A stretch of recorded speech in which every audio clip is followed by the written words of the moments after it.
Going for today. Here it is at last.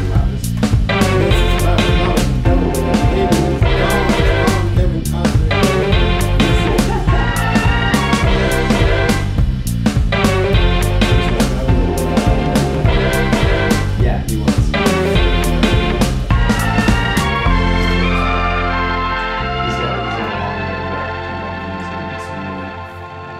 All right, and 3, 2, 1. What's up, everybody?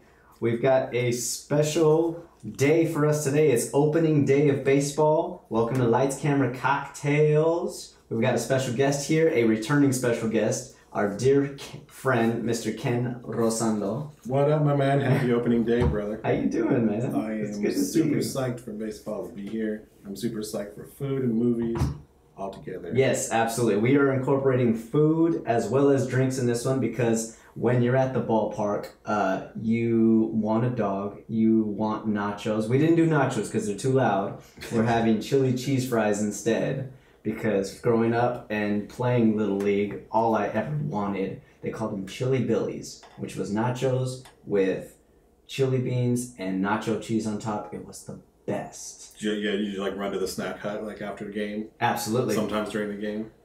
During the game, We had that was- problem. I was a little yeah. too serious, but we had that problem where kids would randomly show up in the dugout with nerds, airheads, Exactly. and you'd be like, where did you just go? Yeah, and my sister worked the snack bar, so I would always sneak around the side and be like, "Hey, give me chili billy, give me some licorice, give me something." They're not keeping inventory on the chili. They don't know how many ounces are left. No, they have no idea. It's all the moms of the kids working the snack bar. Yeah, definitely. So yeah, it is opening day of baseball. Happy opening day 2019. Yes, sir. I'm assuming you're a very big baseball fan. Oh, yeah, man. One of the better things happened to me today. The boss was on vacation, Oh, nice, so I was there from first pitch in the office all the way to the ninth inning. So, dude. That's awesome. yeah. Okay. And we won, so I'm going to be a lot happier today than if we didn't. Who's your team? Chicago. Chicago. Yeah. So you're a Cubs fan. Yeah. Okay. I do not follow baseball anymore. As much as I love baseball, I haven't followed in a very, very long time. But traditionally, being an Orange County boy, I am a fan of the Anaheim Angels. There you go. Big Mike Trout signing $426 million Yeah, contract. giant signing this, what was that, last week? Yes. I did see that. So, yeah, Yes. Angels are going to do all right. Yeah, They're gonna I be okay. stress that they are the Anaheim Angels. Don't give me this crap about Anaheim Angels of Los Angeles. Right. Or Long Beach soon, which I could be. Is that what they're... That's for a whole other podcast to talk about. Whole other can of worms. We're not going to get into that. Yeah. Let's get into the food and the drink. Yeah, absolutely. So Ken brought us a wonderful flight. What is the name of this drink that we're drinking? Okay, so we're going to call it Three Strike Flight The 3 Strike Flight. because it's baseball day. Yes, and by the time you're done with 3, you should be out. You should be out. If you're not out, you get thrown out. Yeah. That's how it goes. Yeah. It's what you do. It's you what go to happens. the ballpark, you get a dog and a beer. Dog and So a beer, that's what man. we're having today for opening day. Classic.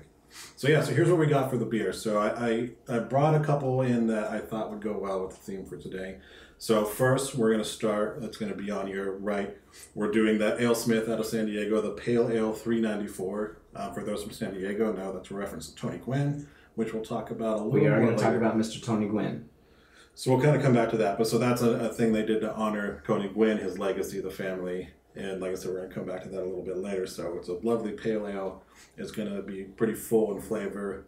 And like I said, it's a really nice shout out in a beer for a lot of people that like this drink that have no idea what it's talking about. Shall we try each one as you're talking about it? We can do that. I We'll think start so. with the Let's pale start ale. with that. Cheers. Cheers, my friend. There it is. Let's give it a shot. What do you think? Oh, that's nice. You like that? Yeah, that's real nice. I might stick with that one after we finish this flight. You're easy to pick If I'm so not far. out. Yeah, full in flavor, nice and smooth. Way to go, AleSmith. And then our second selection is from AleSmith again out of San Diego Brewery. Okay. This is Sublime, and I picked this one because of you, because I know where you grew up. Because Sublime is You from knew Orange where- County. Orange County. You knew where I grew up as well, but this is an ode to the Mexican lager as well. Ah. So again, coming out of San Diego, coming out of that culture that we grew up with, is an ode to the Mexican lagers that you would have in your backyard barbecue, your tailgate going to the ball game as a kid with the family. You know what I'm Okay. talking about? So yeah. Absolutely. Family growing up, drinking the Tecate, drinking the Modelo, your Corona. This Yeah. is kind of their ode to that. I so love it's it. Nice, refreshing, and it reminds me of growing up. Let's see how reminiscent it gets us. Cheers.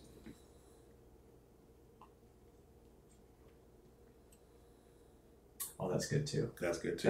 That's smooth. Mexican lagers are great. Yeah, the point of it is to just be nice, crisp, refreshing. There's like usually some sort of fruit element to it. Mm-hmm. What doesn't taste fruity? It's just to keep it nice and light and delicious. So I can see an old, chill Mexican man sitting in a rocking chair while all his grandkids are playing in the front yard, making a ruckus, drinking something like this. Drinking like 14 of these, right? Because it's easy drinking. Absolutely. There we go. Sorry. And then the last one's coming out of a brewery called 21st Amendment. They're out of San Francisco, so we're going up the coast a little bit. Okay. Giants are a good baseball team, and they go way back, so we're good there. And this is a nice summer drink, because baseball reminds you of summer. We were talking about Yes, it does. being at Little League, going to the snack bar, getting some fruity snacks, and some nachos and stuff like this. So it's a nice wheat beer with a little watermelon taste to it. So again, nice, easy drinking, super refreshing and light. It's great for summertime as well. Robin, relax. So guys, Robin is going to be a situation today. I apologize, but our little Robin has been at the vet the last couple days, so she's a little uneasy. She's got some she's got some kidney problems, so she might be up in my lap quite a bit today. It is what it is. Honorary we love our puppy.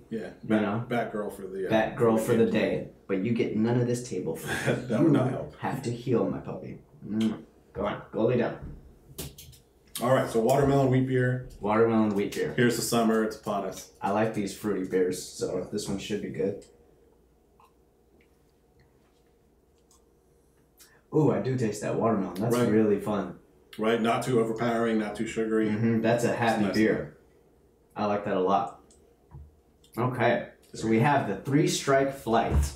I'm going to tell you what we're eating. All right, run us down. I already ran it down. We are having chili cheese fries. I actually made these potatoes. Well, I didn't grow the potatoes, but I cut them up. We didn't do the frozen kind. We are doing the ballpark franks. Nice. All beef ballpark franks. We're doing the bun-sized ballpark franks because I hate getting a mouthful of bun and there's no dog inside there. Right. To go with the ballpark croissants. And in true baseball fashion, we got the relish, the ketchup, the mustard, the onions. Everything's going on. And since we cheers to everything else, cheers, buddy. Oh, here we go. My bad. Cheers. All right, let's see how I did on these. Oh my God. That is so good. It's just like childhood. Absolutely. It's consistent. It brings me memories of sitting on the bleachers watching my older brothers play. Oh my God, it's so much fun. And I will say, Ashley will not be in the building unless we go 4 hours, which I don't think we're gonna. We're not having a 7th inning stretch today. But she really, really wanted to be here. She got a last-minute job because she was excited about saying play ball. I know, I really wanted that to happen. I know. But we can do it in post and cut this part out. Possibly. Or we'll just leave it in and cue Ashley now. Perfect. Thanks, okay. Ashley. Great job. Thank you, Ashley, for your ADR. So let's talk about what we're talking about today. We have a double header today, people. Being that it's opening day and we love baseball, and this is my first time hosting the show without Miss Zenobia. We love you. We'll miss you. We'll see you next week. We are talking about the great Kevin Costner. Here it is. We made it. Didn't I tell you I was going to be back? Absolutely. You're going to be back a lot. And not just for Kevin Costner, but today we owed to the man of the mound. We owe to Kevin Costner. We are doing Bull Durham as well as Field of Dreams. Matter of fact, cheers to Kevin Costner. You go, Kevin. That's for you. You go, Kevin. Oscar-nominated Kevin Costner. Twice over, actually. Yep. So we are doing Bull Durham. Yep. We're doing Field of Dreams, and I'm very excited. I've been watching both of these movies all week. And I told you before the podcast, like, I am falling in love with baseball all over again. It makes me want to play before my knees get too old to do so. It just gives you that feeling, when spring rolls around, there's just something special about the weather getting a little better. Mm-hmm. The smell of the cut grass, right? It makes you feel like you're just going to be out in the sunshine. Yeah, absolutely. You know, and Ray Liotta has a great monologue about that. You know, how he loves. He even asks Kevin Costner, this is in Field of Dreams. He's like, have you ever put a ball or a glove up to your face and just smelled it? You know, I remember as an old man, I would wake up with the smell of the ballpark in my nose and the feel of the cool grass on my feet. And it really does stick with you for a lifetime. Yeah. That whole situation. And yeah, that's the beautiful thing about the game. The game this year, a lot of teams in the major leagues are wearing a patch to celebrate the 150th year of organized Major League Baseball. Is this the 150th year? Since, like Major League Baseball is the organization. So the game goes back another 40, 50 years before that, but as far as, because if memory serves, it started in England, I believe. It depends who you ask. Created, there's loose conversations on how baseball was created. Right, but I mean that's part of the game as well. Just the folklore of it, and that's something that's things that the undertones that we get a lot of in Field of Dreams, and we talk about a little bit in Bull Durham is just like the way you go about the game, the eccentricities of it, and again just the folklore of what it's meant to people over the years. So the details it's a game of dichotomy. It's a game of there being so much importance on specific scientific detail, right? The batting averages, all that stuff. How long the baseline hasn't changed in 200 years, mixed with the details don't matter. Because it's all about what we saw and the experience of it. Absolutely. So that brings me to my first question before we start talking about the movies. Okay. What do you think makes a good baseball movie? What do I think makes a good baseball movie? Oh, you cut me to the quick. I'm excited to answer this. I'm gonna drink some beer. First, enjoy your dog while I talk about this. We're trying very hard not to chew into the microphone. So what I think makes a good baseball movie is, first and foremost, a great story. As a filmmaker, it's got to have a great story. It's got to hook you in immediately. You got to have a hero to root for, whether that's a person or a team, whatever it is. It's got to have realistic baseball action. I was actually talking to Ashley about this the other day because I've been living baseball movies all week. And I had this idea of really filming a baseball movie from the player's perspective. So like almost having a camera, I mean, with technology nowadays, you can put a 4K GoPro on a batter's helmet and see him actually looking down the pitcher or the catcher, or from the pitcher's perspective, from the first baseman's perspective, and you can actually see that ball come flying at you, and immediately the glove comes up and catches it before that runner is tagged out. Or you see the bat swinging from the player's perspective, and you see the ball go flying across right field. I think that would be an incredible thing to do now that we have the technology and the capability. It's a step forward from the cameraman being behind the backer. Right. You know what I mean? That being said, in my opinion, for some reason, baseball's got to have some comedy to it. It's always fun. There's almost got to be some kids in there. There's got to be some history in there. A movie that breaks my heart every time, a baseball movie, would be A League of Their Own. Because of the history of everything from these women starting and staying with this game for their lifetime. And what else makes a great baseball movie? There's got to be a love story. Doesn't have to be between two people. It could be for the love of the game. Right. AKA another Kevin Costner movie. But there's got to be a romance of some sort, because baseball in itself, you fall in love with it. Right. It's been romanticized quite a bit. And again, that goes back to kind of the folklore, Wild West kind of nature of it. For sure. Let me one of the great love stories. I was talking to a friend about this the other day.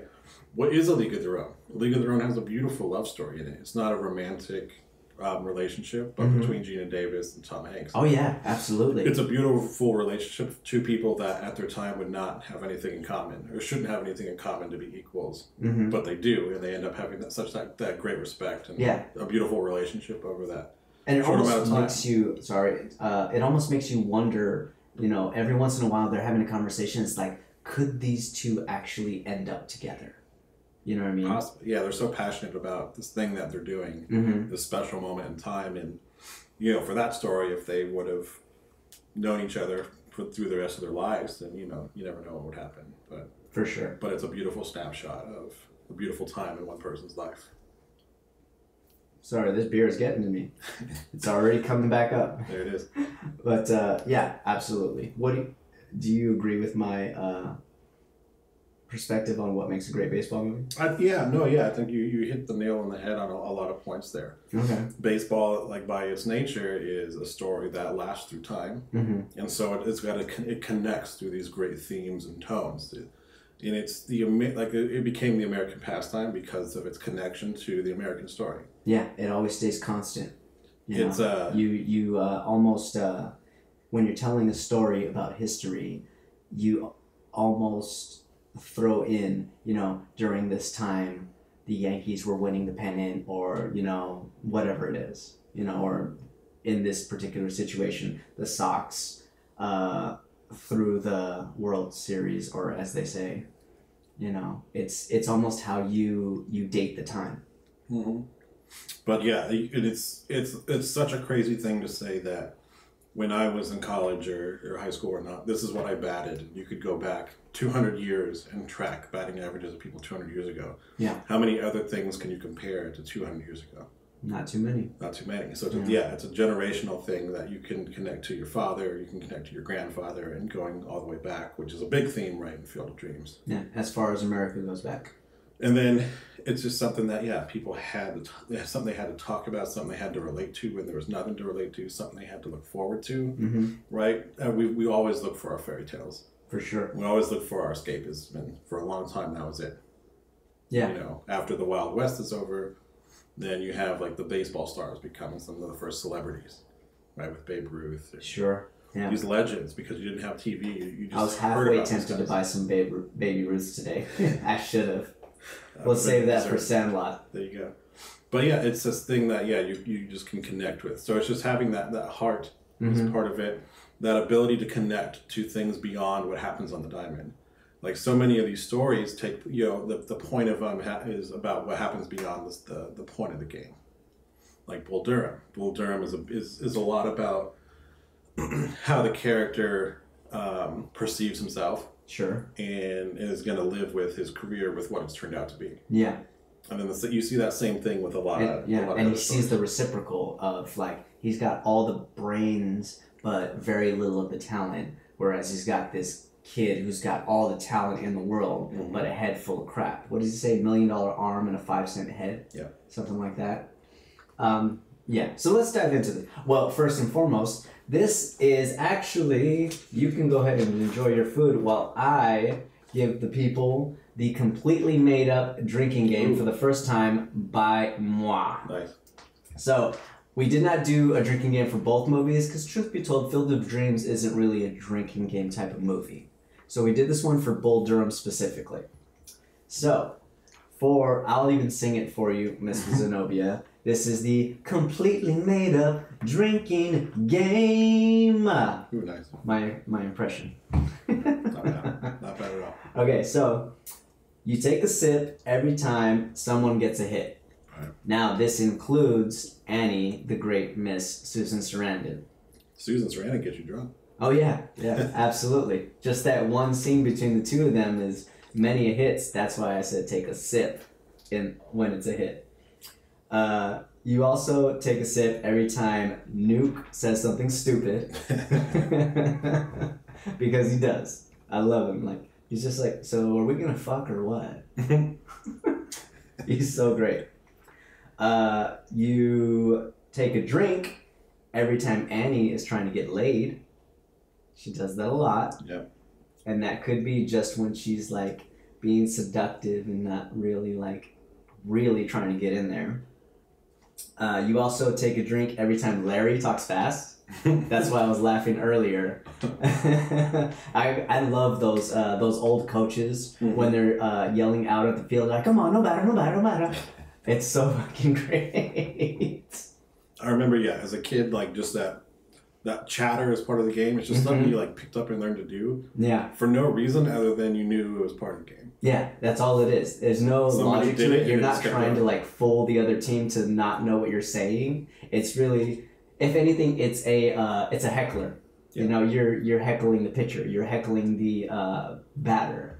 You know, that's all it really is. But it's ingrained into baseball as much as anything is. Mm-hmm. What else is there? You finish a drink when somebody gets punched. All right. Yeah. There's a few right crosses. No, left crosses in there. Yeah. What hand did you punch with? Never punch with your pitching hand. Right. What else is there? You finish your drink also when Crash breaks the home run record. All right. Yeah, gotta do it. God, breaks my heart. And lastly, you finish your drink when the ump is called a cocksucker. If I had a nickel, right? Yeah, exactly. And then Susan Sarandon's not even there. You know? He must have called the ump a cocksucker. Oh, he's so romantic. So that is the completely made up drinking game. We hope you guys enjoy it. And be careful. This one actually, I went a little overboard. You will get drunk on this one because you finish your drink a number of times. Right. So choose your beer wisely. Yeah, when you're drinking at home, they don't stop serving at the 7th inning. You know? Keeps going. Absolutely not. Dangerous. So what movie do you want to dive into first? Since you were already on Bull Durham, do I start with that? We can start with Bull Durham. So, Bull Durham, made in 1978. Or, excuse me, sorry. I'm already feeling drunk. Jesus, this is going to be an interesting show. Yeah. Bull Durham was released in 1988 with a Rotten Tomato. Critics gave it a 97. Mm-hmm. Boom. There you go.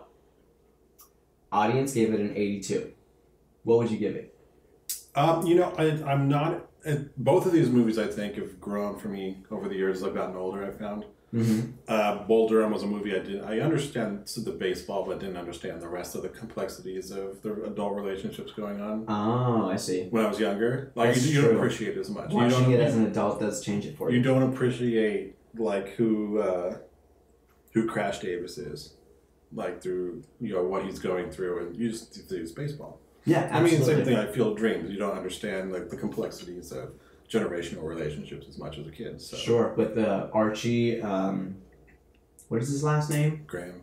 Archie Graham, right? AKA Moonlight Graham. Right. So I think over the years, I gravitated towards other movies when I was younger. Some of the more slapsticky movies, which I still like. Sure. But definitely like Bull Durham a lot more. So I'd rate it pretty high. I may have to bring you on in every baseball movie that we do. We can do it. We can do it. Yeah, absolutely. See them all. I think I would give it a solid A. Bull Durham, I would give it a solid A because it's a great movie. It's also Oscar nominated as well. Our director, the great Ron Shelton, who is also the writer, was nominated for Best Screenplay. Nice. Yeah, he didn't win, unfortunately. I don't know who he lost to, but it is, in my opinion, one of the great screenplays about baseball.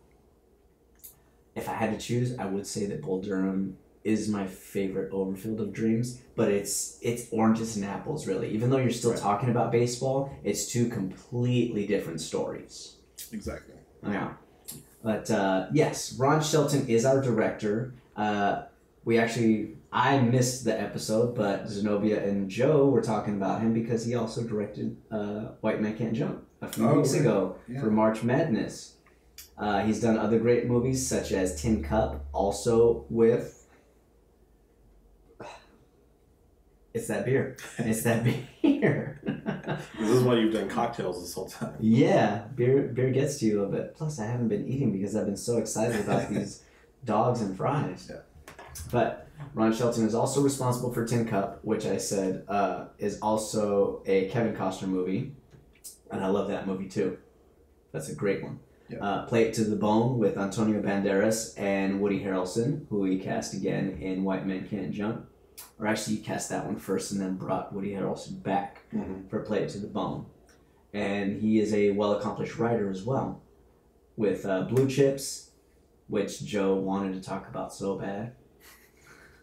I don't know if you listened to that episode. Nothing behind that one. That was Joe's first choice. We gotta just do blue chips with Joe one of these days. Bring it back. Yeah, we'll bring it back. The Great White Hype with the great Samuel Jackson. Bad Boys 2. What's up, Zenobia? Your boy.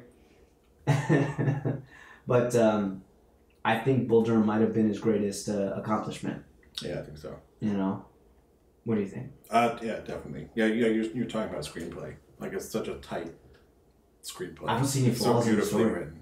I don't see any flaws in the story. He's got this crazy, holistic woman who, you know, chooses a player every year. She loves her baseball team. She loves her town. And at the same time, she's like this, you know, cougar type of woman who, you know, sleeps with one player every year. And she has never slept with a player who hasn't had, like, the greatest season of their career. And I love that it's set in the minor leagues rather than the majors. You know, don't get me wrong, Major League Baseball movies can be great, but me always wanting to root for the underdog, I really enjoy these minor league movies. Right. Even like when they did Major League, you know, they did the 2 major leagues and then they did Back to the Minors. Right. I loved that one. I thought it was great. You know, these guys are trying to get to the show. Mm-hmm. You know, even these guys are trying to get to the show. And the only person that's ever been there is Kevin Costner. Mm-hmm. He was there for 21 days. Best 21 days of his life. Yes, sir. Yeah, I mean, yeah, to your point, I think it does make a more interesting backdrop to be in the minor leagues. Mm-hmm. Because it's a world we don't know about. There's less distractions on, are they bringing in play? How does the action look? Are they, you know, like Little Big League, for instance, they had Ken Griffey Jr. in it, and they had some of these big stars. So it makes you want them in other movies that have the big leagues. But we don't have to worry about that. It's like baseball at a more pure form. Yeah. I do like when they create fantasy Major League stars. Yeah. You know, like in the first Major League, when they've got these guys that are, you know, great catchers, but they have prima donnas and they hit like 500 for the season or whatever it was. Yeah. I don't know if anybody's hitting 500, but... No, but no, for sure. But it's fun. Yeah, it's fun to play around with it. Mm-hmm. But like I said, yeah, I think being in the minor leagues, it gives you more of just a pure painting of the culture. Yeah, that absolutely. Culture of baseball. It's a little less serious. Mm-hmm. It's a little more fun. It's a little more fun. It's almost like college basketball versus the NBA. Yeah. You know, it's more of a team situation, even though they're all striving to get to this one situation. Yeah. And they're all hungry. All these players are hungry. Mm-hmm. They play it because they love it. And you get some fun characters that have been in the minors for too long. You know, some of them are grumpy and cranky. Some of them just are character as hell, like Larry. Mm-hmm. But let's talk about, before we dive into the players, I want to talk and mention Mr. Max Patkin. Do you know who Max Patkin is? Sure. Yeah. Better known as the Clown Prince of Baseball. So Max Patkin is the clown that you see at the beginning of Bull Durham. He's out there and he's got like these jiggly arms. He's wearing a ball player outfit, that uniform that is like 3 sizes too big. His hat is turned off to the sides, and people say that he has a rubber face. So there have been 3 clown princes of baseball, and Max Patkin is the 3rd. I don't remember the names of the 2 before, but he was a minor league baseball player who, unfortunately, he had an arm injury, and that kind of like put his baseball dreams to rest, but it didn't stop him from playing. So he joined the Navy during World War II. He was stationed in Hawaii after Pearl Harbor had happened. And funny story, he was pitching to Joe DiMaggio, and Joe DiMaggio took him all the way to the fence, knocked it out of the park, as Joe DiMaggio regularly does. And Max started clowning around. So he angrily followed Joe all around all the bases, like being angry but making a joke out of it at the same time. And that's kind of where his clowning career started. And ever since then, he did it for like 44 years, I want to say. I know. Yeah, all the way up to 1995, he did this, and he never missed a single appearance. Matter of fact, he did an appearance at a baseball game for 4 people once, because that same night is when we landed on the moon, which I found interesting. He was that dedicated to his craft. And yeah, I think he's a great guy. Unfortunately, he did pass in 1999, and Mr. Chuck Brodsky wrote a song about him titled Gone to Heaven, which I listened to earlier today. It's a great song, great, beautiful baseball song, and it was released on his album 1 year after, in 2000. So I hope that Max actually was able to hear it before he passed. I think that he would have. I think that Chuck would have let him listen to it long before the song was released, because I'm sure it was written many years before the album came out. But yeah, that is one of the few people in Bull Durham who is playing himself, Max Patkin. So he's got some big shoes to fill, figuratively and literally. And again, that's one of those fun things that happens in minor league ball too, that, you know, whatever drama you want to put into your story, you have those lighter moments, like I said, especially in minor league baseball, where, yeah, everything's a little less serious, you have a little more fun. I love the minor league teams that you see pop up online every couple seasons that do, like, celebrity bobbleheads that have never been to their stadium. I didn't know anything about this. They've done like Arnold Schwarzenegger bobbleheads that look nothing like Arnold Schwarzenegger because of likeness rights. Okay. But, you know, they just do all these fun gimmicks, and there's so many fun characters that, you know, that's just what makes the game fun. Yeah, absolutely. And so, yeah, you would miss something like that if it wasn't in your baseball movie. So, yeah, you have to have that in Bull Durham. So it's beautiful that they did. So let's dive in here. We're going to start with William O'Leary. Do you know who that is? Oh, yeah, Big Jim. Big Jim. Have you accepted the Lord Jesus Christ into your life as your Savior? Dude, I love this guy. He comes in, and he's not ashamed of his faith or anything, and he doesn't let anybody rattle him. Like, all of these guys, he comes in, and he's like, you'd like to start, before we go out and play, with a prayer, and they're all heckling him, and he's like, you guys might think that I'm pretty square, I think is what he says. He's like, but, you know, I believe what I believe. And at the end of it, he ends up with the girl that has been with everybody, essentially. But there was no making fun of her. Yeah. Kevin Costner even said, anybody makes fun of her, I'll break his neck. Right. I thought that was so great. You gotta stick up for your teammates, man. Yeah. You keep the clubhouse happy. Yeah, for sure. He's actually a Chicago boy. Is he really? Yeah, he born in Chicago. Best known for Bull Durham, but he has been doing work forever. He was also in Hot Shots. He's a journeyman actor. You know, he's got 2 films in pre-production right now. One of them's called Bitcoin. We'll see what that's all about. You know, I'm sure. I wonder if it's one of these tech ones or if it's similar to The Big Short with Steve Carell in them. Right. You know, we'll see how they put this film out there. Yeah. Yeah, he's been doing a lot of TV stuff on like SEAL Team, NCIS, Bosch. Good you know, for him. he's doing his thing. Shows. You know, he's that guy that you know his face but you don't know his name. Right. You know. Being that we're doing a double header today and we're talking about 2 movies, we're gonna speed right through these. We're moving on to Mr. Trey Wilson, who is our team coach. I love seeing a coach get angry. There's something about the coach being that miserable, cranky guy, that miserable Meisner type of guy, where he comes in and he starts throwing shit and scaring all the players and yelling at everybody. Then all of a sudden, fire lights under all the players' asses and they start winning again. Right. You know, but you're always worried about it at the same time because you feel like they might pop a blood vessel or have a heart attack. Yeah, the baseball, the game, you know, is a whole lot different today. There's a lot more younger managers that, when you look at them, you know, from the outside, it looks like they could still play. But by gosh, you have to have a baseball movie with an old cranky manager. Yeah, right? It's almost required, you know. What do you think about baseball today versus baseball, let's say back in the 80s, which wasn't crazy long ago, but Well, money is obviously a big factor quite a bit nowadays. different because that, in the 80s, even if you made it to the pros, you weren't making too big of money. It was really into the 90s after the strike that people started making like the millions beyond millions beyond millions. Mm-hmm. But I think it's a fascinating game now.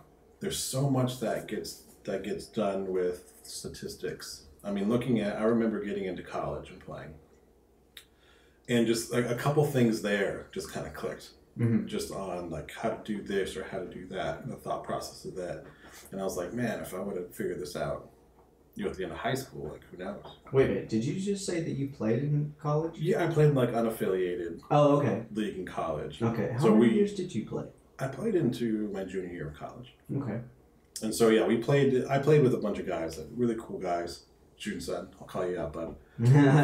But I played, these guys I just walked up upon my first week of college playing baseball on a rec field. Love it. And so I applied to play, and they said, come back. And they took me in. It was me and a bunch of guys from Korea, Japan, Taiwan. Oh, that's awesome. And we had a good time. So yeah, we played in this league that it was a lot of guys that just played for fun. And then there was guys that played fairly seriously because they were kind of getting themselves tuned up for a minor league camp. Oh, okay. So you'd run into Getting ready. guys that were throwing in like their low 90s. We had We had a guy on our team that was in the Cubs organization. Okay. And so he was just kind of keeping his body loose before reporting to camp. So That's good. So That's yeah, smart of him. it was super fun. So just for me, some of those things clicked, and that was just by continuing to play. But the analytics they have now I was listening to videos the other day of just how you move your hand slightly differently that will affect your pitch. So if you're throwing something that like curves or slides, if you just tilt your hand just slightly, then there's colleges now that are doing like 4K like live video. So when they're working out like at the clubhouse and they're doing their pitching session, they're then able to look pitch by pitch and get that like 4K resolution, zoom in, like, oh, you need to maybe try and move your wrist just like a degree or two. In it now. And that's going to give you a little extra spin and stuff like that. So that part of it, I think, is fascinating. Some of the bureaucracy that they're currently trying to do with it, I think then takes away because I think they have too much information and they're trying to use that for absolutely at a profit. But the game, I think, is as good as it's ever been. Yeah, it's getting smarter and smarter, it sounds like. And yeah, the way that people are able to train. Like, people always go, like, Shoeless Joe, which we'll talk about in Field of Dreams, or Babe Ruth, like, how would they match up today versus Kershaw or whoever? Yeah, they're at a disadvantage. You can't argue that because if they were alive today, they'd probably have the same training as Mike Trout. And so then you're back to the level playing field. So it's hard to make that argument. But we have so many like amazing players right now. I got excited today and I was like shopping, making a list on Amazon. And there's literally a baseball that is color coded with different colors on the ball for a pitcher to hold for different pitches.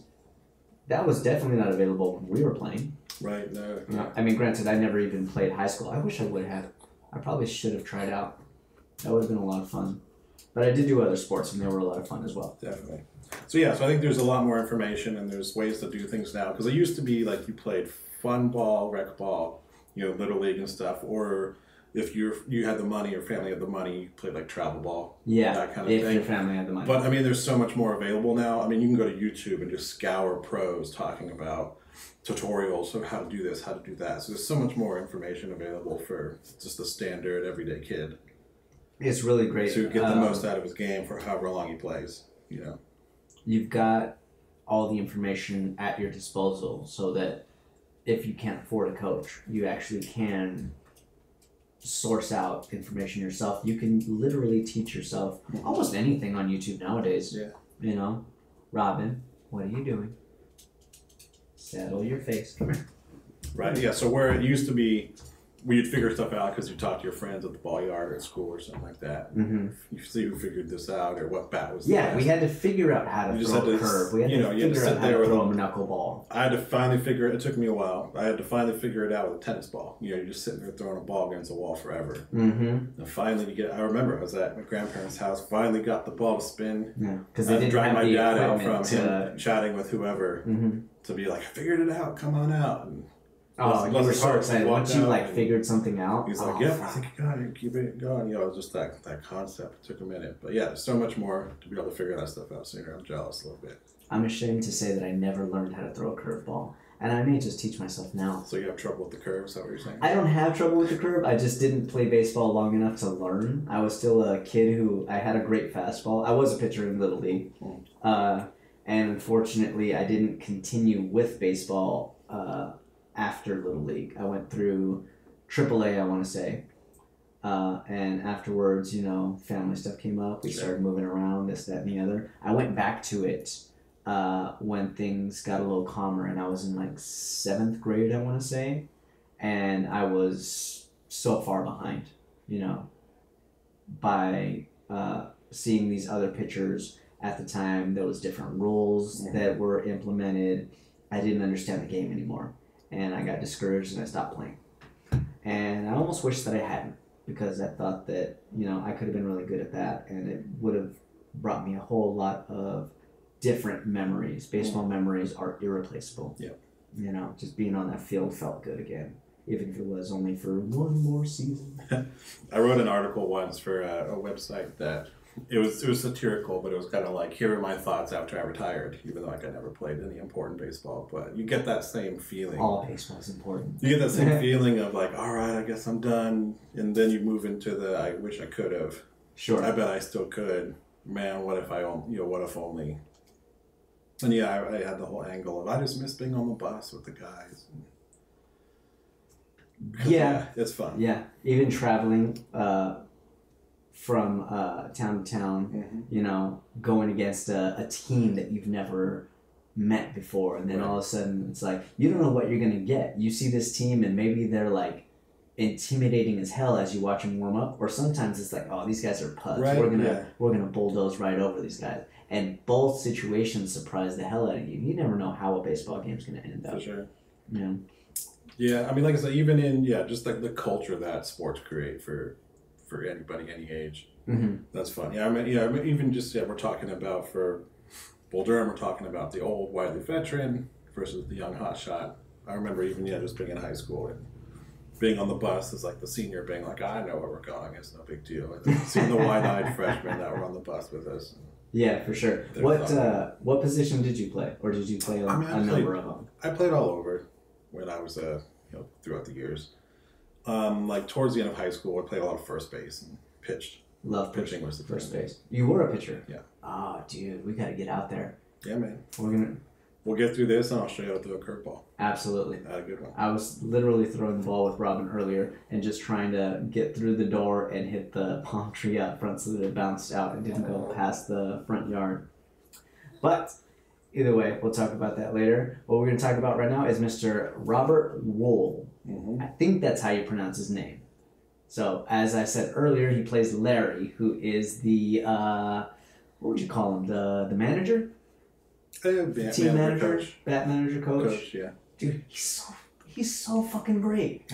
So great. Like, he's definitely a bit of the comic relief from his fast talking when he's talking out to the field to his problem solving. One of the great all-time sports scenes. Yeah, I love when they're out there in the huddle and it's like, we need to kill a live chicken. Nobody knows what to get these guys for their engagement, and he just comes out there. He's like, well, candle holders are always a great thing. You can see where they register, this, that, and the other. All right, those make pretty good gifts. And let's get two. Yeah, absolutely. Or when Kevin Costner and Tim Robbins are getting in a fight on the bus. He's like, what the hell's going on over here? Oh, well, I was just going to ask Crash to teach me how to throw curves. Oh, okay, yeah, that's a great idea. Anybody got a ball? Hey, well, who got a ball? Who's got a ball? Yeah, again, it's just one of those things that you have in the games. Like every sports, like every baseball movie has their character. It's true. Yeah. Baseball has so many just oddball characters to it.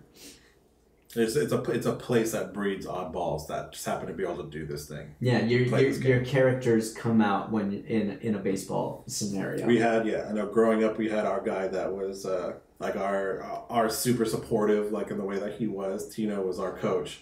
That like our head coach never rode the bus with us, so Tino had to. So he was always the one that was like, "Oh yeah, what have you guys want to do? Yeah, we're doing good today. Everyone's having a good day." Nice. And then we had supportive. Robert. We had this guy Robert on our team, and he was like, "Yeah, he was like the oddball that was just out there." But you had to have him, man. He was my favorite guy on the bus to ride with throughout, all 4 years. Oh yeah, for sure. And Robert Wool has played some memorable characters in the past as well. Starting with, of course, well, you can't say the first Batman, but you can say the first Batman movie. Right. Michael Keaton's Batman. Mm-hmm. He is one of the writers opposite, and I love how he's walking through this giant mansion. He's like, he's making fun of the art. He's making fun of Michael Keaton. And then all of a sudden, Michael Keaton walks up behind and he corrects him on like where this thing came from. He's like, how do you know that? Because that's where I bought it from. Oh, okay. So yeah. Hi, Bruce Wayne. How are you? He also played a sports agent. Did you ever watch Arliss on HBO? No, I never. It was a TV show back in the 90s, I want to say. Like early HBO. Early HBO, exactly. Back in the 90s, Arliss, main character, Mr. Robert Wool, he was, think of him as a funnier, faster talking Jerry Maguire, and not as, leading man handsome, more character driven. And it was really, really funny. Like, he would go around solving all of his player clients' problems. And these players had some problems, whether they were cheating on their wives, Sure. whether they had tax problems, whether they were dealing with a trade that they didn't want to do, they didn't want to move to Toronto, Canada, or what have you. Arliss was the man to go to. He was like the $1 million man in sports agency. And so, yeah. And he's still doing his thing, still acting. We hope that he does some more stuff. He just recently did some stuff on American Dad. You watch the show? No, not too much. But Okay. Well, he's doing good stuff though. He's done Blue Bloods and Good Morning Robert Vietnam. Wool. Right? Remember that? Yeah, I I'm remember. excited when you guys do that. Well, I'm gonna listen to the heck out of it. Oh my God. I don't know what movie we're gonna choose for our very first Robin Williams movie. That's tough. It's a tough one. He may very well be my favorite actor of all time. So I already called dibs on. I called dibs on Robin Williams and somebody else. I don't remember who. It may have been Tom Hanks. Mm-hmm. I don't know. But yeah, Good Morning Vietnam is definitely going to be on the list. Robert Wool, we love you. Keep doing your thing. We will talk about you again soon. In maybe when we do Batman. Because who's your Batman? Is it Michael Keaton? Is it Christian Bale? It's kind of oddball as it is. I think Batman Returns is the best. I mean, Okay. Heath Ledger is the best character, one of the best villains of all time. Absolutely. But as far as Batman, like you said, Batman the character and Batman the story. Mm-hmm. It's such a good story. So Christopher Batman Nolan's Batman. No. I'm talking about Tim Burton. Oh, I'm sorry. You are right. Batman Returns. Yeah, Catwoman. I don't know why Penguin. I was... In my head, I heard Dark Knight Rises. I don't know why. Right. Well, no, yeah. Batman Returns, I think, is... So you think that Michael Keaton is your favorite Batman? I think as far as the whole package of it, I think so. Okay. Yeah. I like Christian Bale. I like Christopher Nolan's take on Batman. Mm-hmm. But being that I was a kid when the first Batman movies came out with Michael Keaton, that's where my nostalgia goes to. Right. And I do like that he's very soft-spoken rather than hard-spoken. He's just in like, I am Batman. Very quick, very soft. Michelle Pfeiffer killed it as Catwoman. Danny DeVito as the Penguin. Oh my God! It's so great, And you got Christopher Walken in there. Yeah, just because. Just because. Just because you can. Just because they could afford it at the time. But unfortunately, Tim Robbins was not in that one. However, he is in Bull Durham. Tim Robbins plays Nuke. Mm-hmm. He is our pitcher. He is our young hotshot with $1 million arm and a 5-cent head. I loved him in this movie. That was great. He was absolutely fantastic. And if memory serves correctly, if my research is right, this is where him and Susan Sarandon met. I believe so. I believe they met on set of Yeah. this. For those of you who don't know, Tim Robbins and Susan Sarandon were married for many years, up until somewhat recently. Yeah. You know? So we're going to say that they fell in love on Bull Durham, and they were together ever since, up until recently. This beer is getting to me. My only got through goodness. 2 of them. I've only gone through 2 of them, but I didn't eat anything. Oh, yeah, you do. So, Tim Robbins, New York City native, plays Nuke in this one. He, how would you describe him?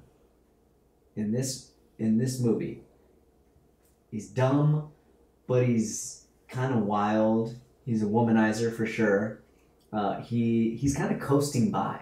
Yeah, I mean, you have those guys, growing up. Those guys that just coasted by, that just had a little bit of talent that got exploited, and then they rode that wave until somebody was just a little bit bigger. Mm-hmm. And there was always somebody to look out for them. And I think we all knew that kid to that degree, or just to some degree growing up, that eventually everybody else caught up to them, whether it was in sports or academics or something like that. Mm-hmm. And some people make it farther down the line with whatever their gift is, and he made it all the way to minor leagues before people caught up to his talent. Yeah, and even then they didn't quite catch up because he was in the minor leagues. He got to a point where he was approaching the wall, mm-hmm. and he had Susan Sarandon and Kevin Costner and this ball club make arrangements for him to get over the wall. So they essentially saved his ass, right? Saved his career, saved his life, whatever have you. And I do have to make a correction. He was not born in New York. He was raised in New York. He was born here, in West Covina, California. Nice. We're going to have to talk about him a number of times. Oh, yeah, I know you're going to come back to him a lot. Yeah, when we do Shawshank Redemption, if we do Mystic River, The Player, that was a great one too. He's been doing stuff for a long, long time. And I've always enjoyed Tim Robbins. Mm-hmm. He doesn't, even though he doesn't change his voice or his persona too much, like even in Nothing to Lose with him, when he does the comedy with Martin Lawrence, he doesn't change too much, right. But his point of view changes, his character slightly changes, and he's always so interesting to watch, Yeah.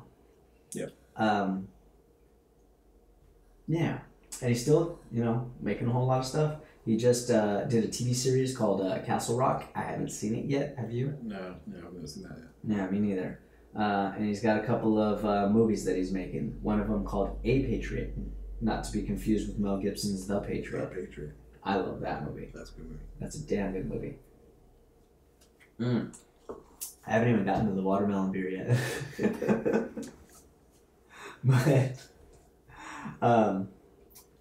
Nuke, what was his first the name that they wanted before that? Like, he's in our first introduction to Tim Robbins in this movie. He's having sex in the locker room, even though he's supposed to be out on the field in 3 minutes. Mm-hmm. He's that kind of character. Right. I can't remember what she calls him. Pokey. Right. He's like, people always say I'm supposed to have a name. This guy has this name. What do you think about Pokey? He's like, yeah, you gotta be out in the field in 3 minutes. And at the same time, he goes right back to having sex with the girl. He's like, you got a game to play. He's like, I got 3 minutes. Apparently, that's enough time for him. Yeah. Baseball's a long game, but some things aren't as long.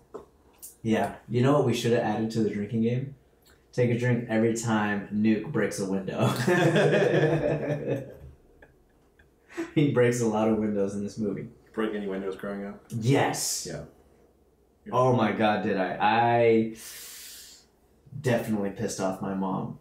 I was a pitcher in Little League, so I loved throwing the ball. And there were a lot of windows in our kitchen. They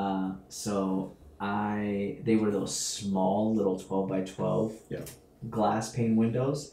And our backyard was as big as a football field, so I actually would stand at the other end, and at like 6, 7 years old, I would throw rocks and see if I could hit the window, and unfortunately I did.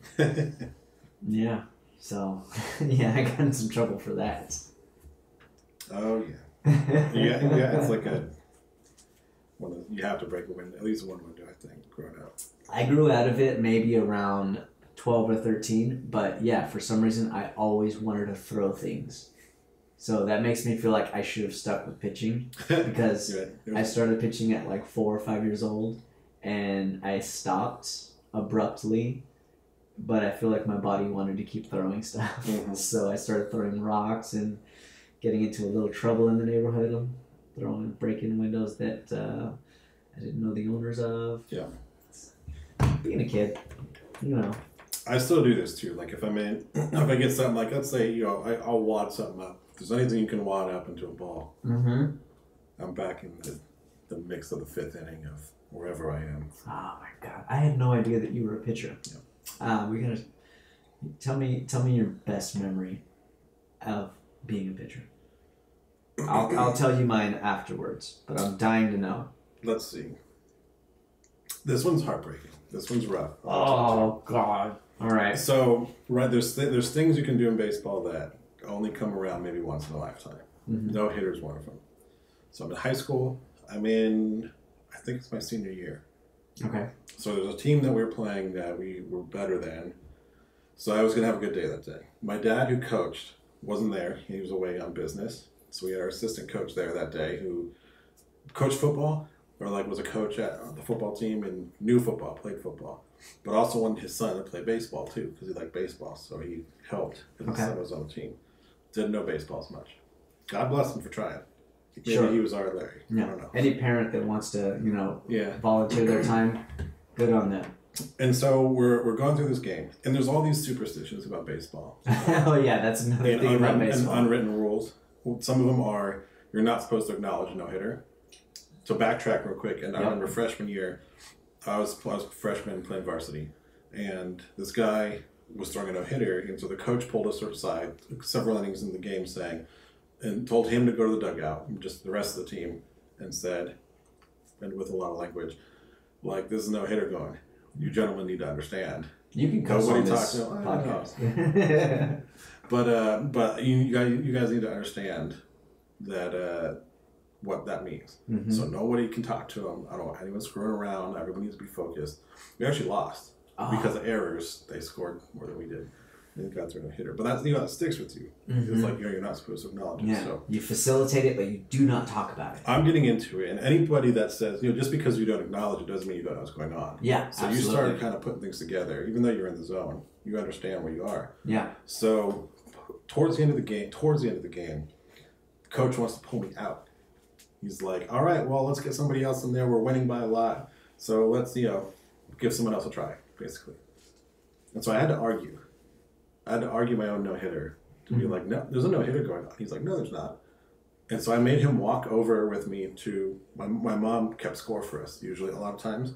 So she was at the game that day keeping score. So I had to walk the coach over to her to explain that there was a fielder's choice, so the guy didn't get a hit. Sure. There was a fielder's choice and an error. Yeah. And so nobody had gotten a hit that day. Yeah.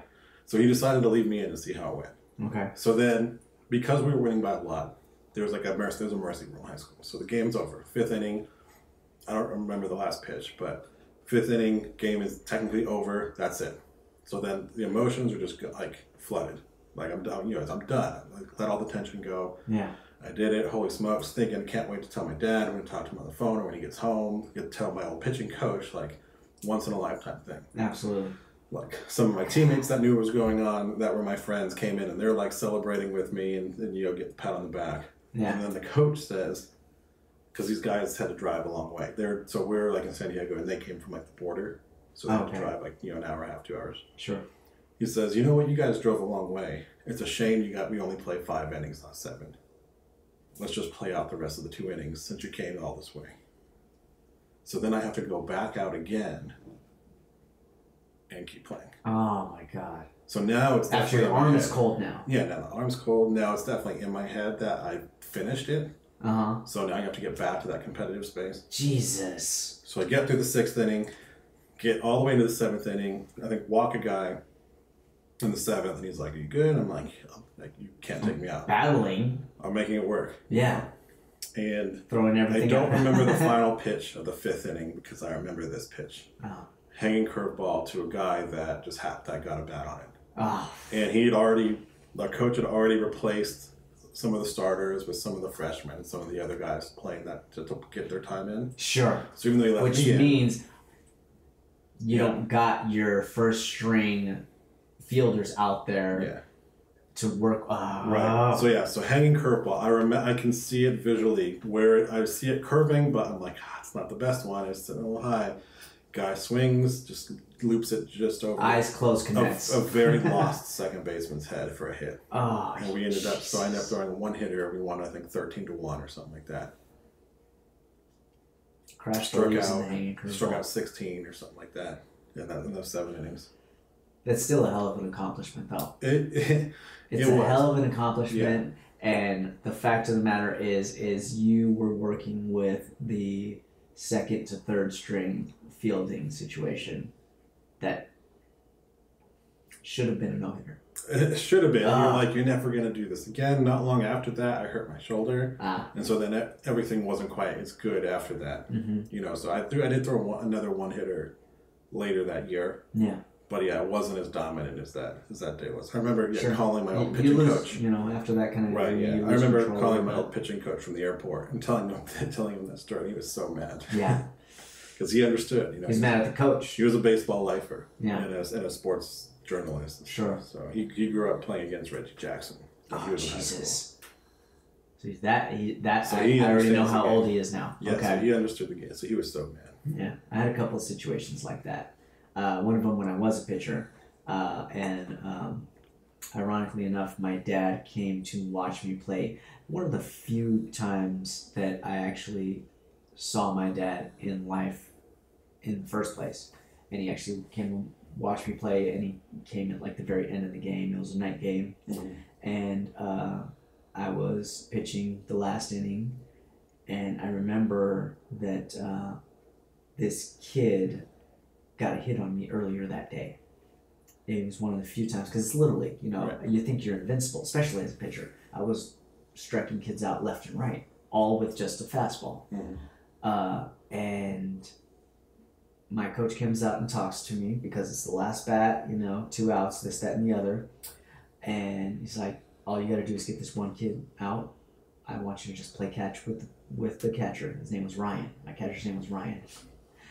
And I was nervous, super nervous. Got my parents in the stands, got my brother, sister. Sister just stepped away from working the snack bar.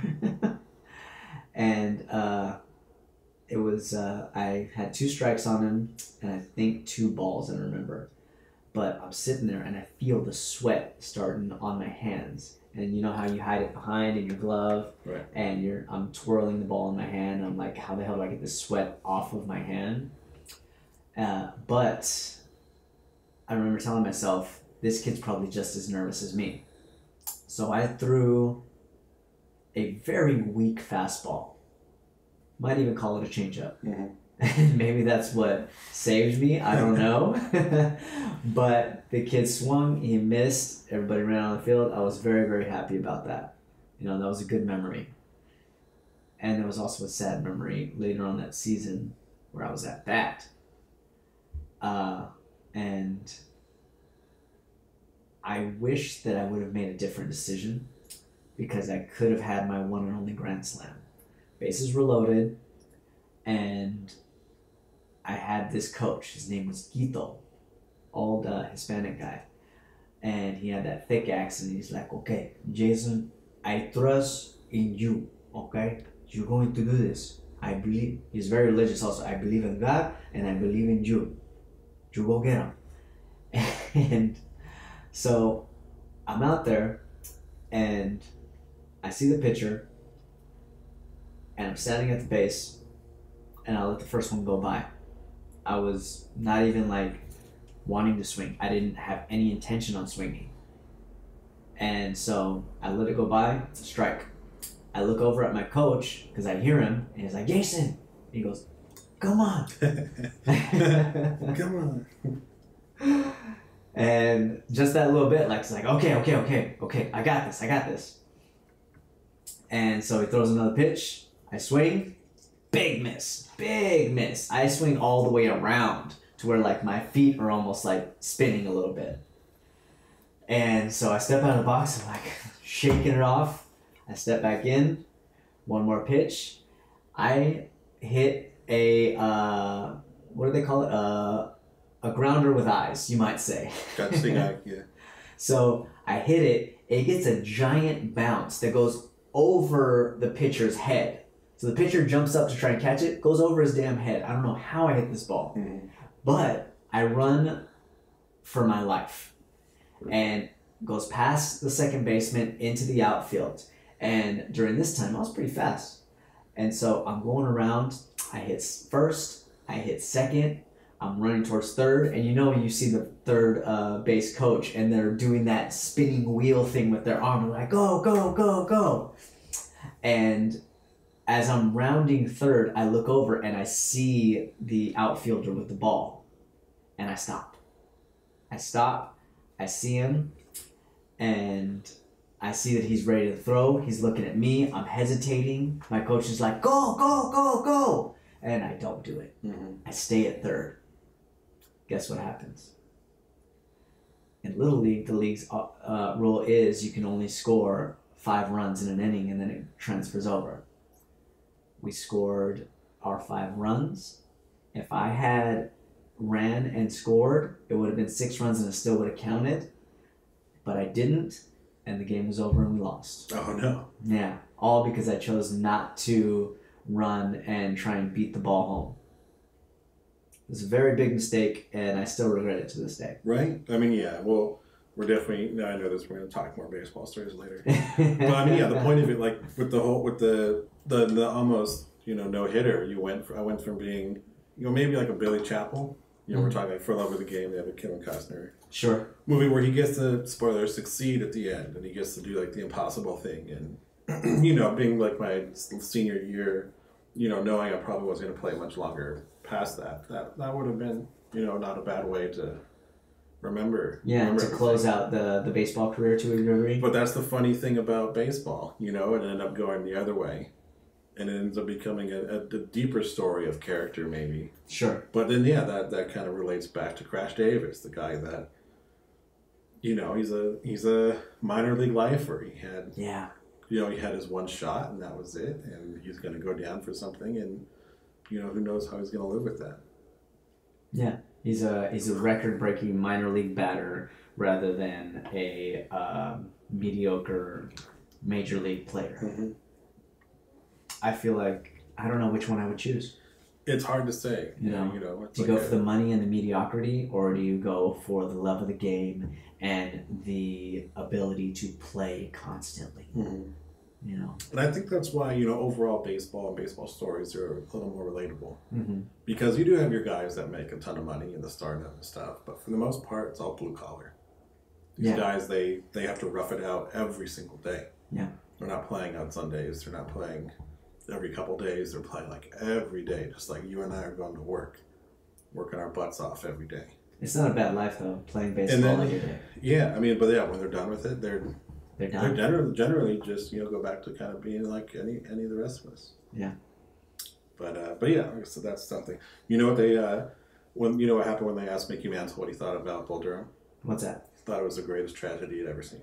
Ah. They were like, "Did you see the same movie, Mickey?" It's funny baseball movie. He's like, "No, man, the guy that didn't quite make it. Yeah. And could have been Mickey Mantle, a guy that did make spent his whole career being what ifs because of injuries and stuff. Mm-hmm. Yeah, he thought it was one of the greatest tragedies he'd ever seen. That's true. He sees it from a player's perspective. Exactly, which I can, a little, as I grow older and go farther from the experiences that I had, I can understand that more. Yeah, and you see Kevin Costner in that headspace too, when he's in the pool hall and he's there with, I love that they added in the character of the pool hall owner, being a former baseball player, with a hitting average of, what did you say, 355? Is that what he said? Could have been. Something like that. He even corrects him. He misses his baseball average by a matter of 5 points, and he corrects him like, nope. Yeah. 5 more. Tack on 5 more of that. That was my hitting average. And then he teaches Nuke again. Another life lesson. Do you know the difference between hitting 250 and hitting 300? Oh, yeah. You know? Yeah, absolutely. But he's in that headspace because he knows that it's coming. He knows that he's molded this young kid who doesn't quite deserve the shot to be in the majors. He's born with a God-given gift. Yeah. And everybody has molded this God-given gift into a major league pitcher. You know, through only a little, they've almost forced him up the hill. They've all pushed him up the hill. Right. And he has somewhat been reluctant through the whole process instead of being grateful. You know, and that kind of sucks because you see somebody like that who doesn't quite deserve it, and it's almost like, do you know what I would do if I had your arm? Right, exactly. Yeah. If only. If only I was born with your arm, you know, I would be Nolan Ryan. I would be Randy Johnson, you know. And even though he thinks he's like, you know, he's a cocky little shit. He's got his ego. I really don't like this kid. I'm doing it because I'm training him because I have to. It's for the best of the organization. It's also, not to pun on his other movie, but for the love of the game. That's part of the game, is having to pass that knowledge on. And truly, if you're going to live with regret for something, you wouldn't wish that on anybody. Yeah, it is. Even if they are. And he doesn't say it, like he likes to downplay it, but he wants that record. Yeah. Even if it is in the minor leagues, he wants that home run record, you know, and that's why he goes back even after he's cut from the Durham Bulls and he hits his last 2 homers, he breaks the record, and then he calls it quits. And I respect him a great deal for that. Oh my gosh. To me, one of the great tragedies, Mr. 3000. Bernie Mac. Yeah. Bernie Mac. But yeah, I did a play with the writer of that. Did you? Yeah, down at the LATC. But yeah, so he retires. You know, they get the premises, they get the record wrong. He didn't have 3,000 hits. He had a few shy, so he has to go back because publicity stunt to try and get it. But he decides for him, he was happy learning how to be a teammate. It's fine being 1 shy.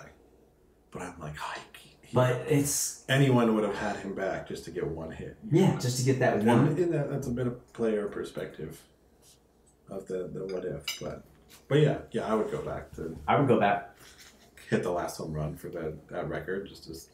I don't care if it would have taken another 3 seasons. You know, you're too close. As long as I'm able to swing that bat, I gotta break that record.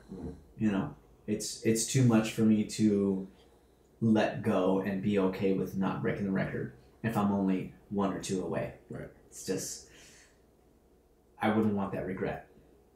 No, that'd be tough. I mean, yeah, when we get over to the Field of Dreams, I mean, that's what you're running into with the Ghost. The Ghost playing the game is something. Yeah, we should get over to Field of Dreams, shouldn't we? We also have to talk about that other movie. We gotta talk. Well, let's talk about Susan Sarandon for a second because she's worth talking about. Timeless and ageless and beautiful as ever. I love this woman. So Susan Sarandon plays Annie. As we did talk about her a little bit earlier, she teaches at the local junior college.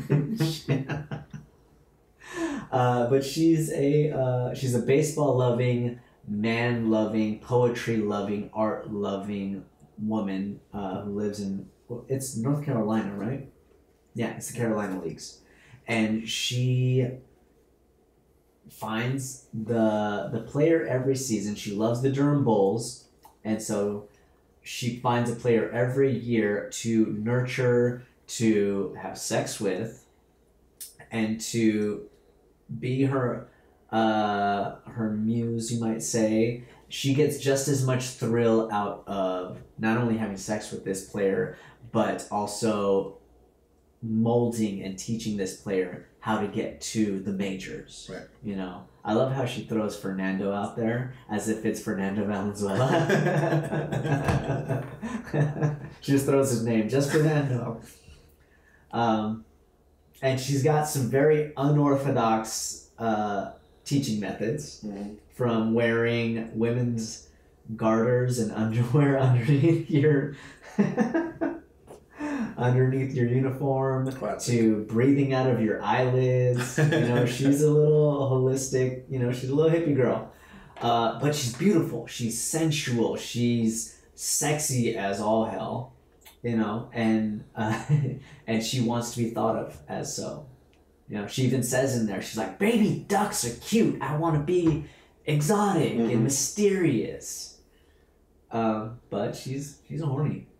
At the same time, she wants to get her kicks. Yeah. And I love, one of my favorite scenes is when they're at her house for the first time. And she's sitting there and she's breaking it down to both of them. So this is how it works.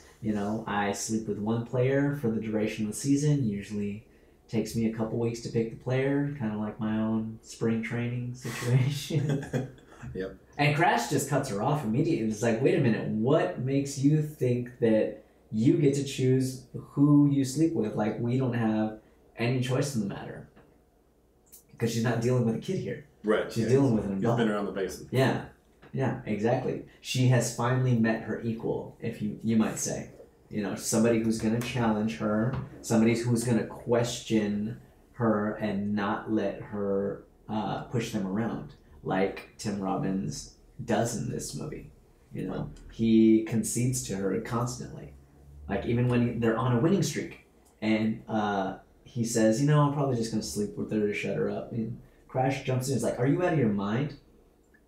And it's kind of double intentional, because he clearly wants to sleep with Susan Sarandon, but at the same time, like, it's a play on words. He's like, never fuck with a winning streak. Right.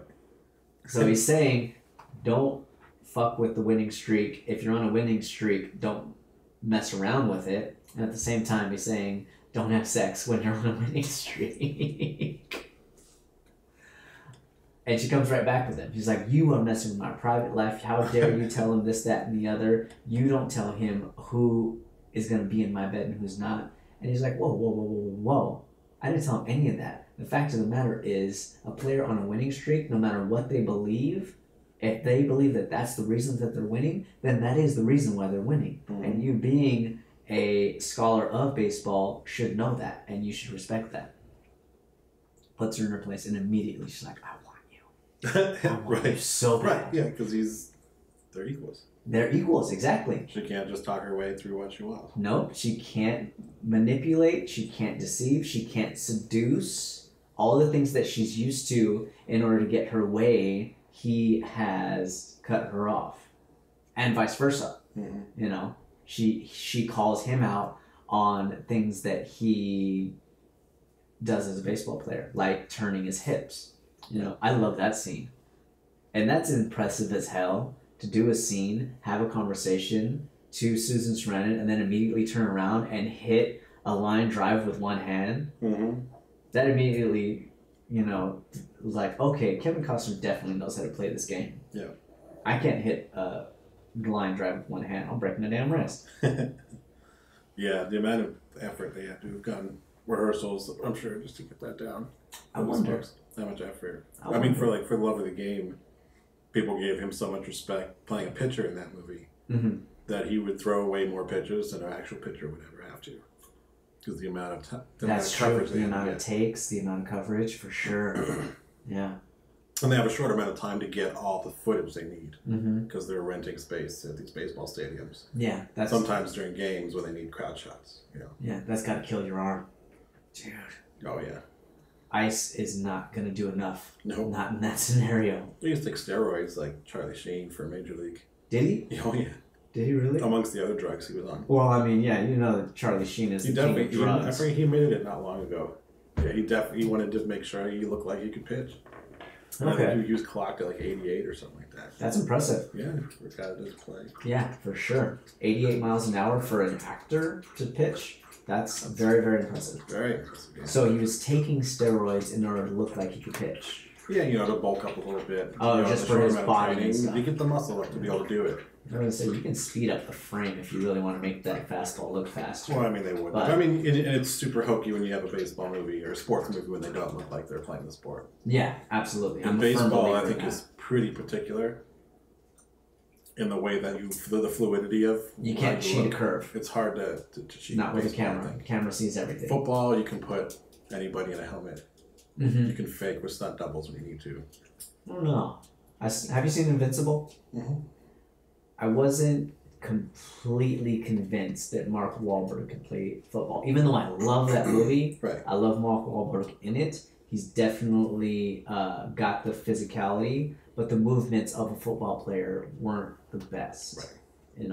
From like getting ready to do the tackles and stuff, like not getting his footing correct and this, that, and the other. You can kind of see it. Right. Well, because then there was a TV show called Pitch, where this female pitcher made it to the major leagues. And an interesting concept, and they did some interesting storylines, but they did the CGI ball when they sped it up. That was an argument we just had. You know how I was talking about it earlier, how I would love to see from the player's perspective? Yeah. Ashley was saying you'd have to VFX the baseball in later. I was like, no, absolutely not. You can't do it. You have to do it for real. If it's not real, then it's not worth doing in the first place. Right, because it just doesn't look good. Uh-huh. So either way, you have a guy that's throwing, and you're like, well, he's not throwing anywhere near what a major league would do.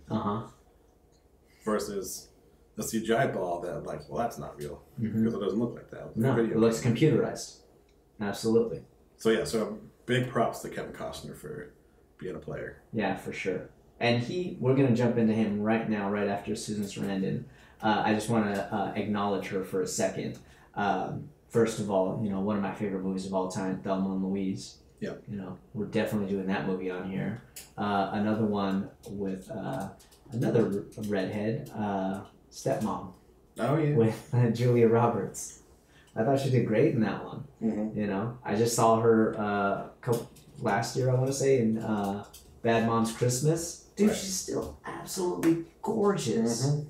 And musical month is coming up. For those of you who don't know, Ken is a very accomplished crooner, you might say. You got a hell of a voice, man. I love seeing you for karaoke night. Just wait till we get to the 7th inning stretch. We're going to do God Bless America and take me out to the ball game. We might. We're at an hour and 21 minutes right now. But being that musical month is coming up, we have to acknowledge the great Susan Sarandon for, of course, Rocky Horror Picture Show. Oh, yeah, love it. One of the greatest musical movies of all time. Mm-hmm. Yeah. They just recently redid that with, what is her name? Victoria Justice. They did like a live version of it. Yeah, I've seen some of like the live ones. I didn't see that one. I didn't hate it. Well, let me rephrase. I didn't hate Victoria Justice as Janet. Not just because she's Victoria Justice and she's gorgeous, but her singing was actually rather good. It was rather good. She didn't try and be Susan Sarandon, but at the same time, she didn't stray too far away from the character and the vocals of Janet. Mm-hmm. So I was impressed with what she did with the character. Yeah. And then, Glee did that years ago. Yeah. Too. And I had a love-hate relationship with that show. But so that was one of the better ones. They did a pretty solid job. I think John Stamos was on that episode. Was he? I'm pretty sure. Oh, Uncle Jesse. They did they did a good play on the fun of that show. It was a great show. Okay.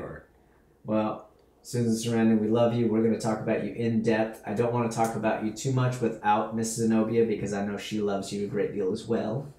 So it's time to talk about the man who we all came to talk about, Mr. Kevin Costner. Oh, ring the bells of post for Kevin Costner. Yeah. It's that day.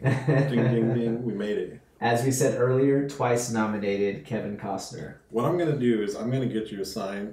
So for when Z comes over next, it's going to say like how many days since we've talked about Kevin Costner. Oh my God, that would be so great. Love you, Z.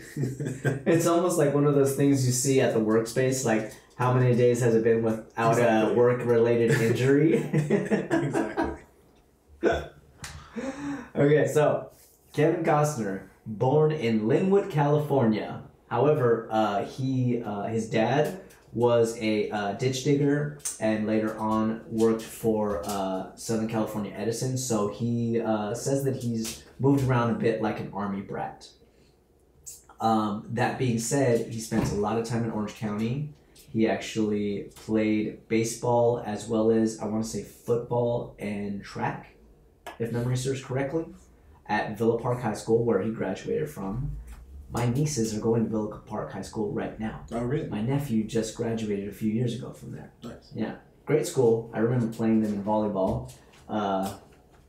There's a number of tall white boys there. So we definitely lost in volleyball. But Kevin Costner played a number of sports, and he was actually really good at them, including baseball. Robin, what's going on? Why are you all freaked out? We're talking about Kevin Costner. Come here. Come here. You're getting antsy. We're getting antsy. Come here. You're okay. You're okay. So, I was reading something interesting. You know, he was only 5'2" when he graduated from high school. Really? Yeah, he was short.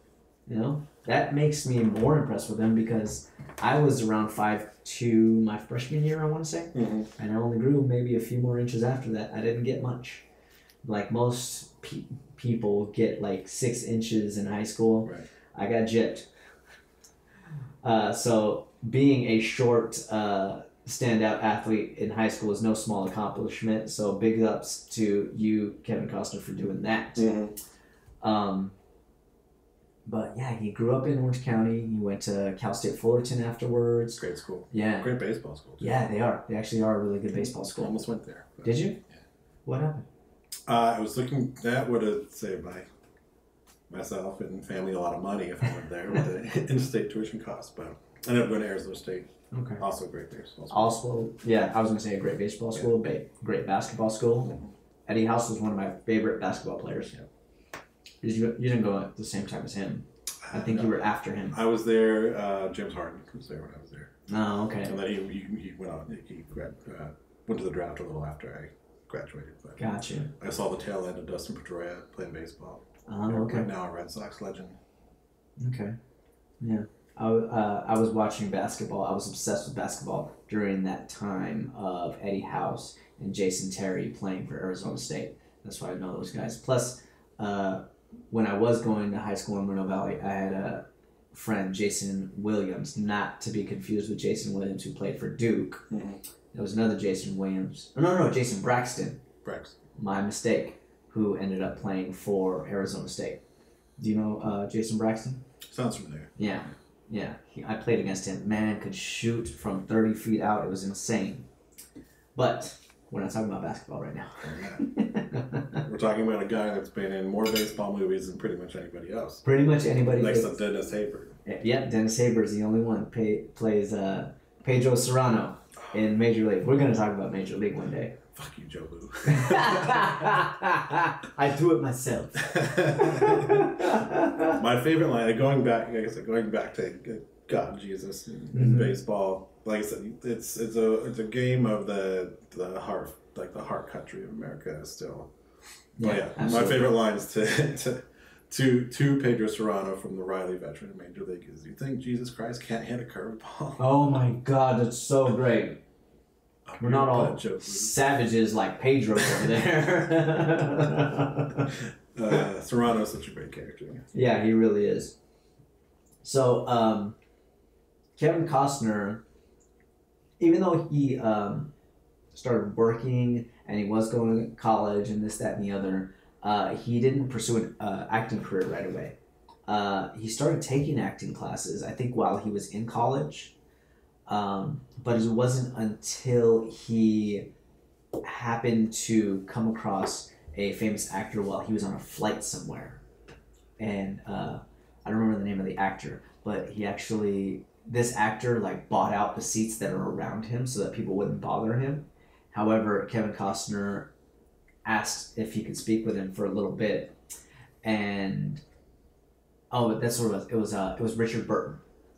And he asked him if he thinks that he should pursue an acting career. And Richard Burton actually told him, he's like, "You're a tall white guy with blue eyes. Yeah, I think you'll be okay. You just got to go for it full-heartedly."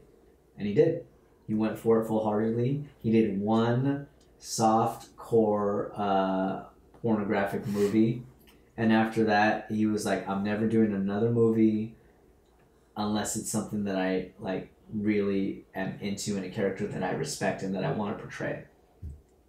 And because of that, he didn't work for 6 years. 6 years without a job until he landed a role on The Big Chill, in which case he did a great job. Mm-hmm. And his great job ended up on the cutting room floor. Oh boy. Yeah, too bad. He was in The Big Chill, but he got cut out.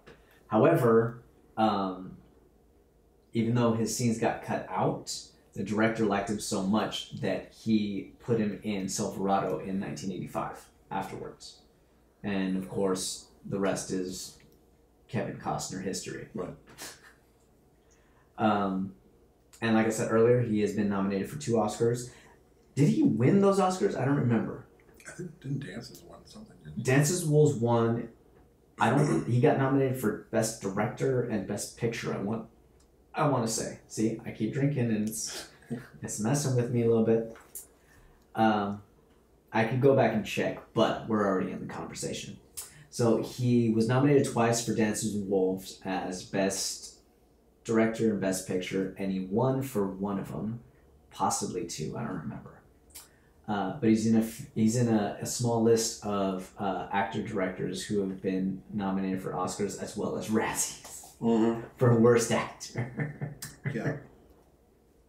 So Zenobia, you'll be happy to know that Kevin Costner has been nominated for a Razzie. I will give you that. Guy swings for the fences. Like, Yeah. You can't argue. No, For absolutely not. Uh-oh. No!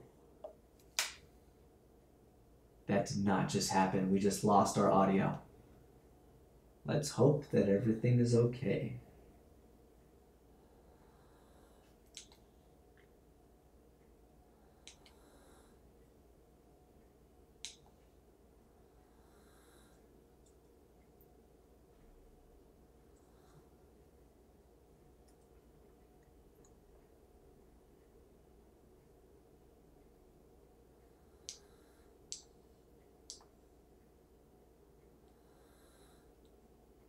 All right, so it looks like we are using camera audio on this episode. Oh, shit. So we just lost our audio because I did not plug in the recorder enough. And therefore, the audio that we've been hearing this whole time is gone. But that's okay. We're going to press on. Okay. The one time we come and give you 3 drinks at the same time. You gave me 3 drinks at the same time and we lost the camera audio. It is what it is. It's okay. We have the camera audio. We lost the sound recorder. Sorry, people. But Kevin Costner came back, started doing Big Chill, started booking a whole lot of movies, did Tin Cup and For the Love of the Game and Draft Day and Prince of Thieves and The Bodyguard. So many great movies, in my personal opinion. I think that he is a great actor. You know what he's like? He's like a quarterback. He stays in the pocket. And when he's in that pocket, he knows exactly what he's doing and he does it very, very well. It's good, and he's in a fortunate place to have proved himself, I think, very quickly. Mm-hmm. And was able to take some chances, and power to him for taking those chances with Dances. With Dances, yeah. The Postman. The Postman. Waterworld. One of the greatest theme park attractions of all time, and worst movies of all time. It's still at Universal. It's still there. Still a attraction at Universal. And I hear it's one of the most expensive movies ever made. Oh, yeah. Or at least at the time. For sure. No.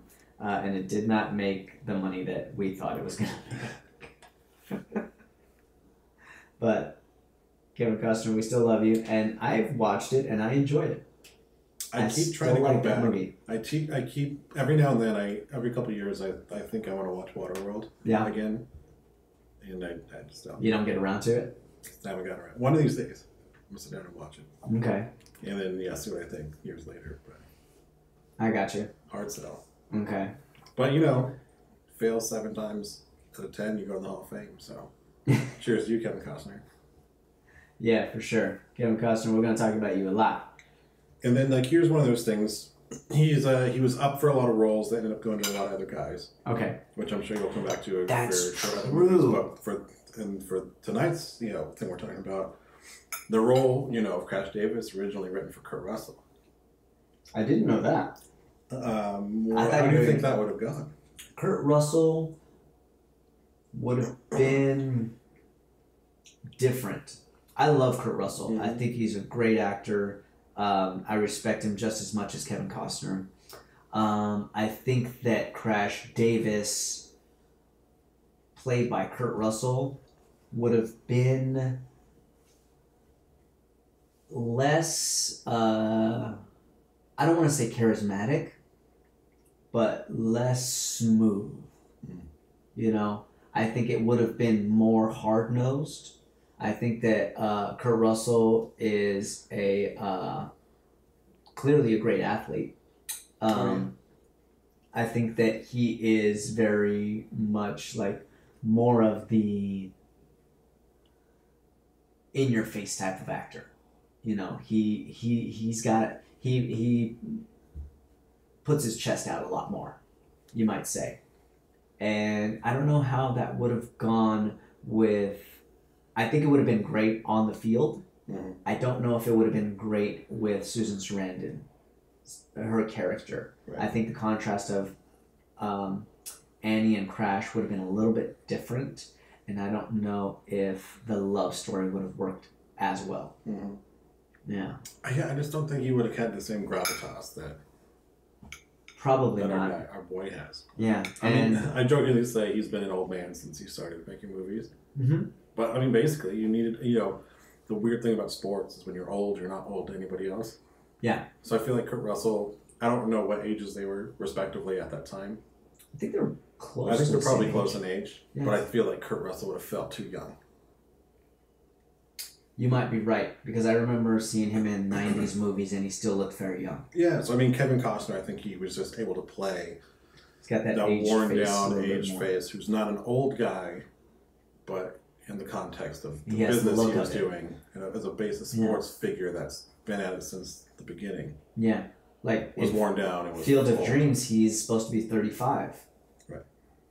I can't play 35 right now. Right. And I'm 35. Right. Yeah, and that's interesting. As we're talking about both movies, he was basically about playing the same age in two movies that came out at about the same time. Yeah, they were back to back, and they're completely different.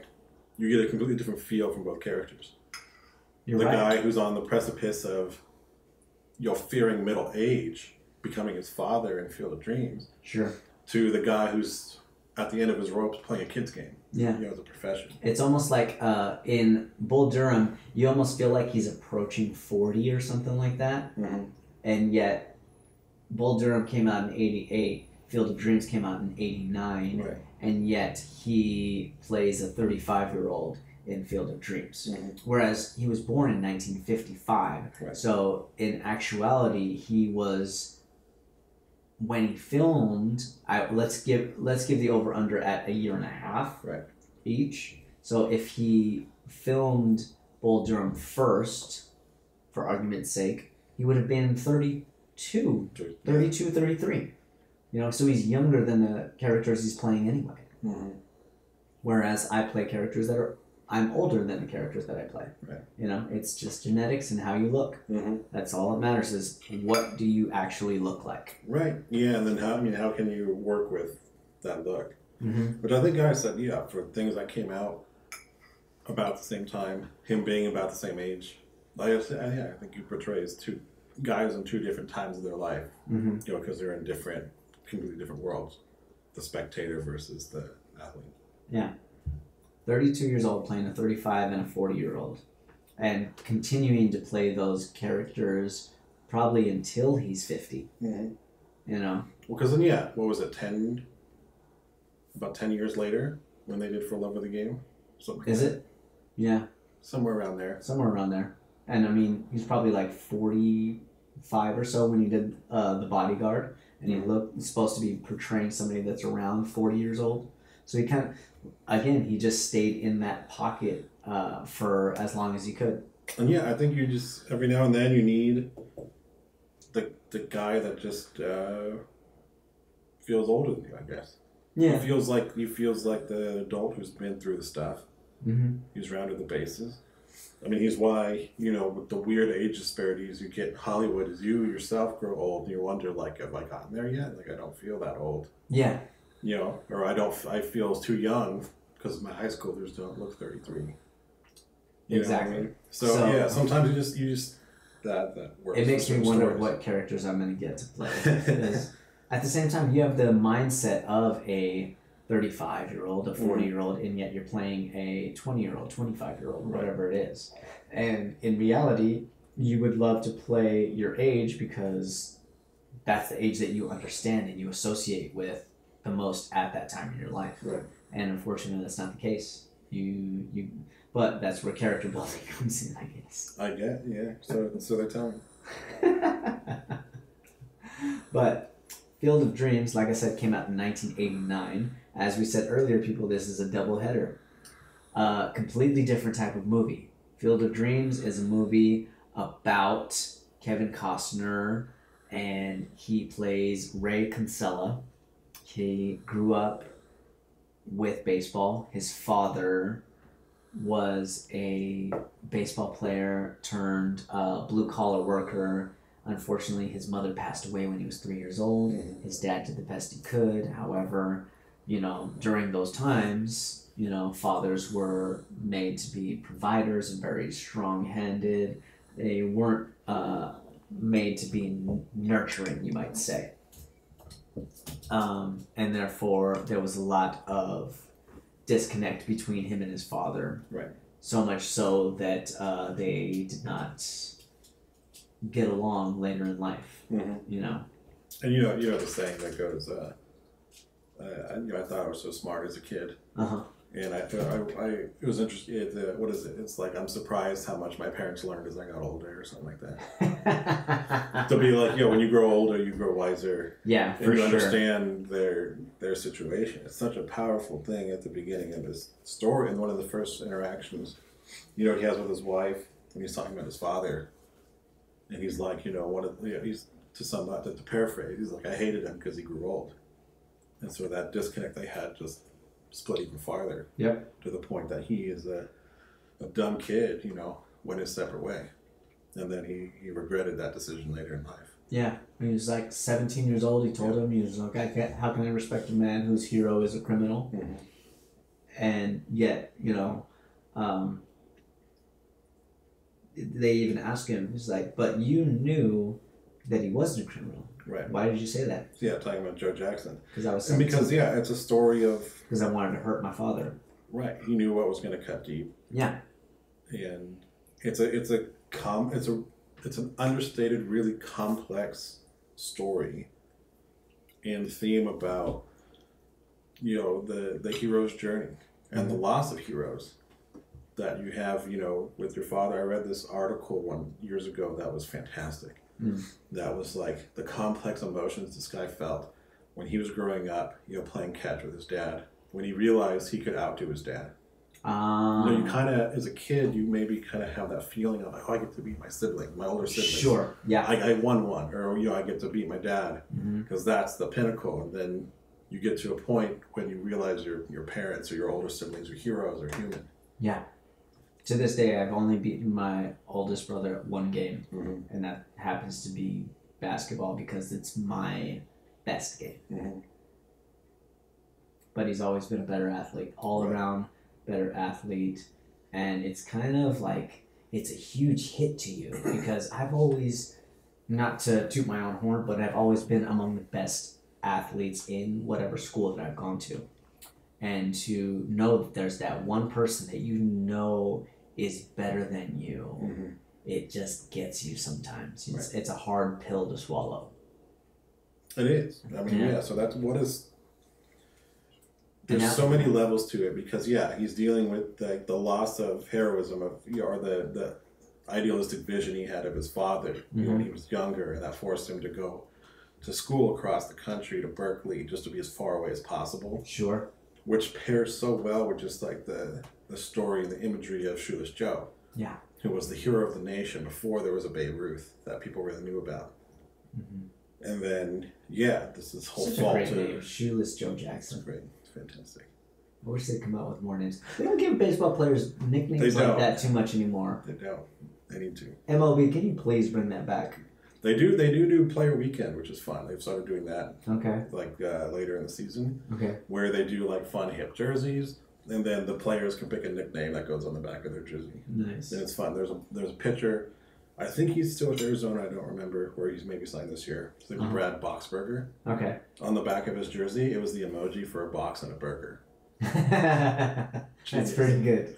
And then there was, on the other end, just like the fun of it, there was a player that was just, I think, sent to Anaheim, but he's been with the Cubs for years, Tommy LaStella. Okay. His jersey said LaStella because he forgot to register a nickname in time. Oh, wow. That's pretty good also. So you laugh at, You're talking about all these things makes me want to actually put in the time and follow baseball. I want to. Man. I'll talk to you any day you want. I mean, we're trying to make movies around here. There's times you rest a little bit, have it in the background while you're writing. Sure. I'd have to invest in Hulu Live or something. I don't know. Get that MLB package. I'll take care of you, don't worry.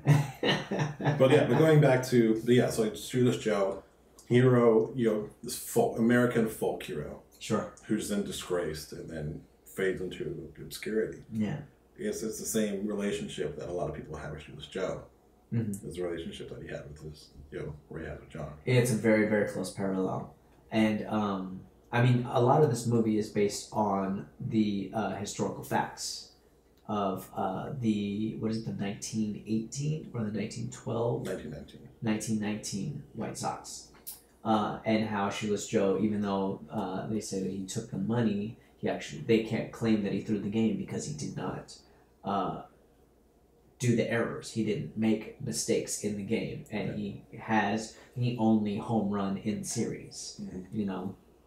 Which is a shame. He's like, all right, I'll take your money, but I'll say that I'm gonna lose, but I'm not going to. Right. I mean, he was in it, but just the competitive spirit, probably. Sure. He was such a good-natured guy, which is part of.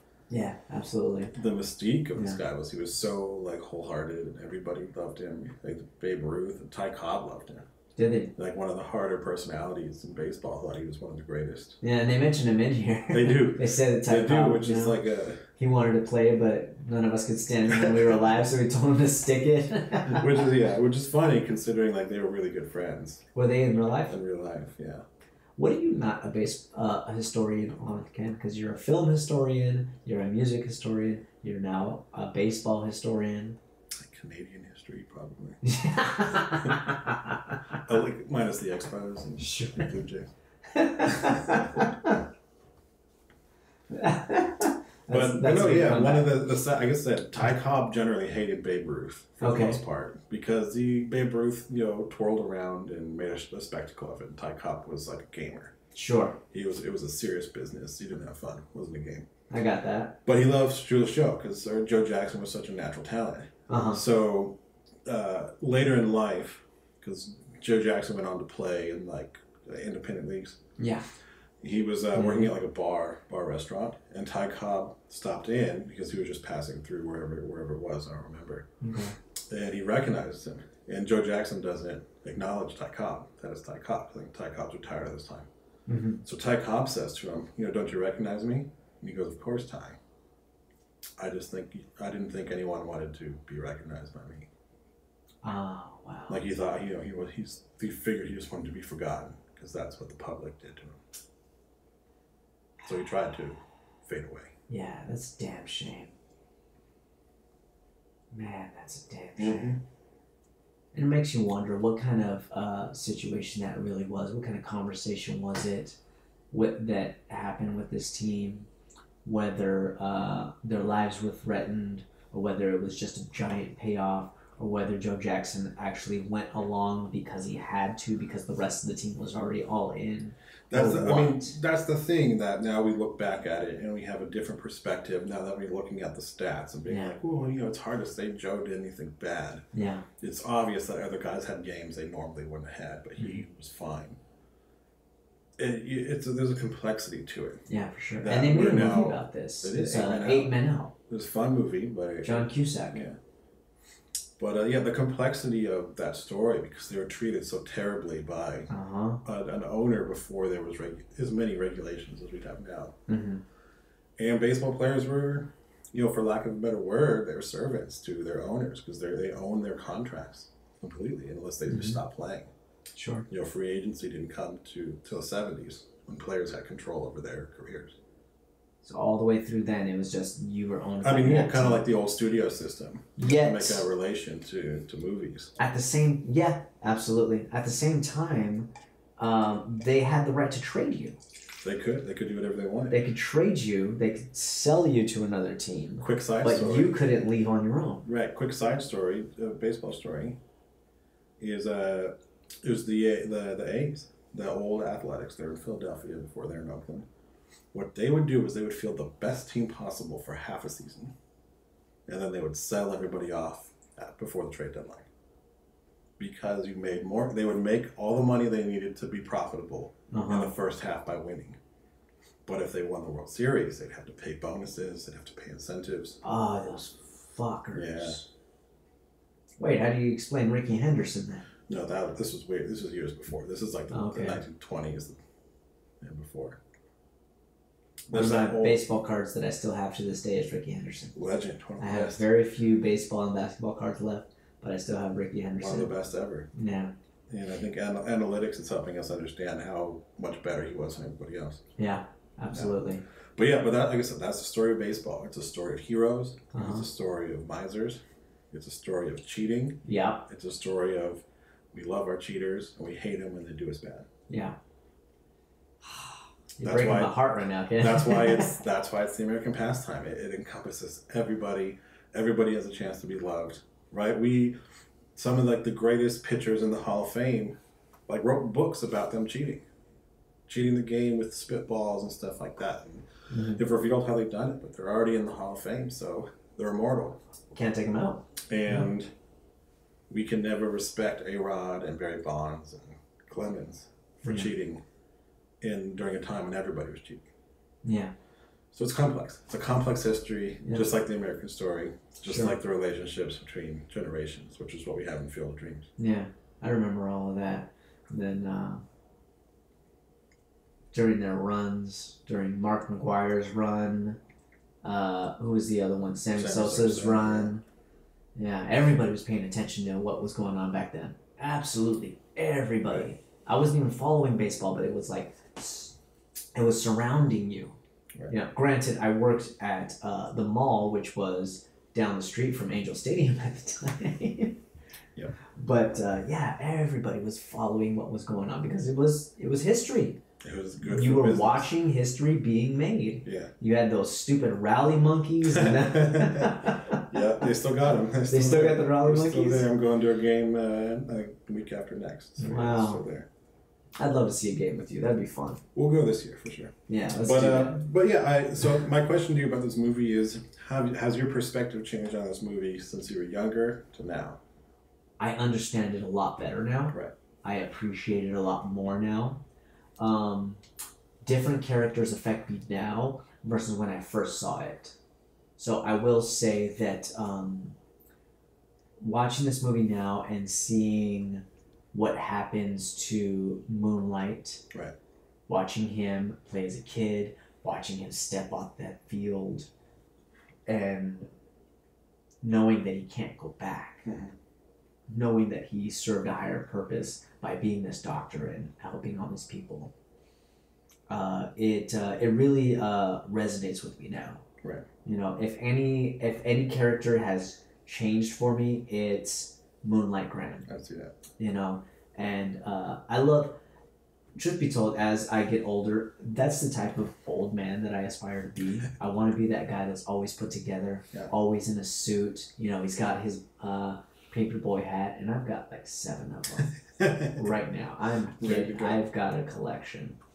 All I need is the suits to go with it.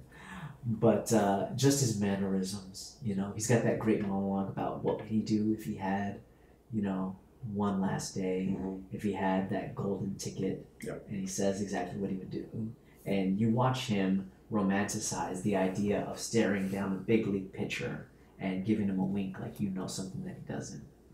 And then Kevin Costner gives him that opportunity. But not just that, like when he does walk away and he's going through the field and he's shaking the hands of these ball players, these legendary ball players, you know, he tells them, you know, in true old-fashioned old man mannerisms, just like win one for me, boys, and he does that, just that little hand gesture. It's like they don't make too many old men like that anymore, Right. you know. And so that's something that I really appreciate, and that's something that I notice now as I'm older that I didn't see when I was younger. You know.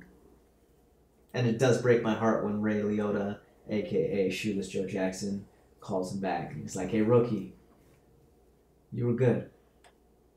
You know. Just tells him, you know, you could have had a career doing this. Right.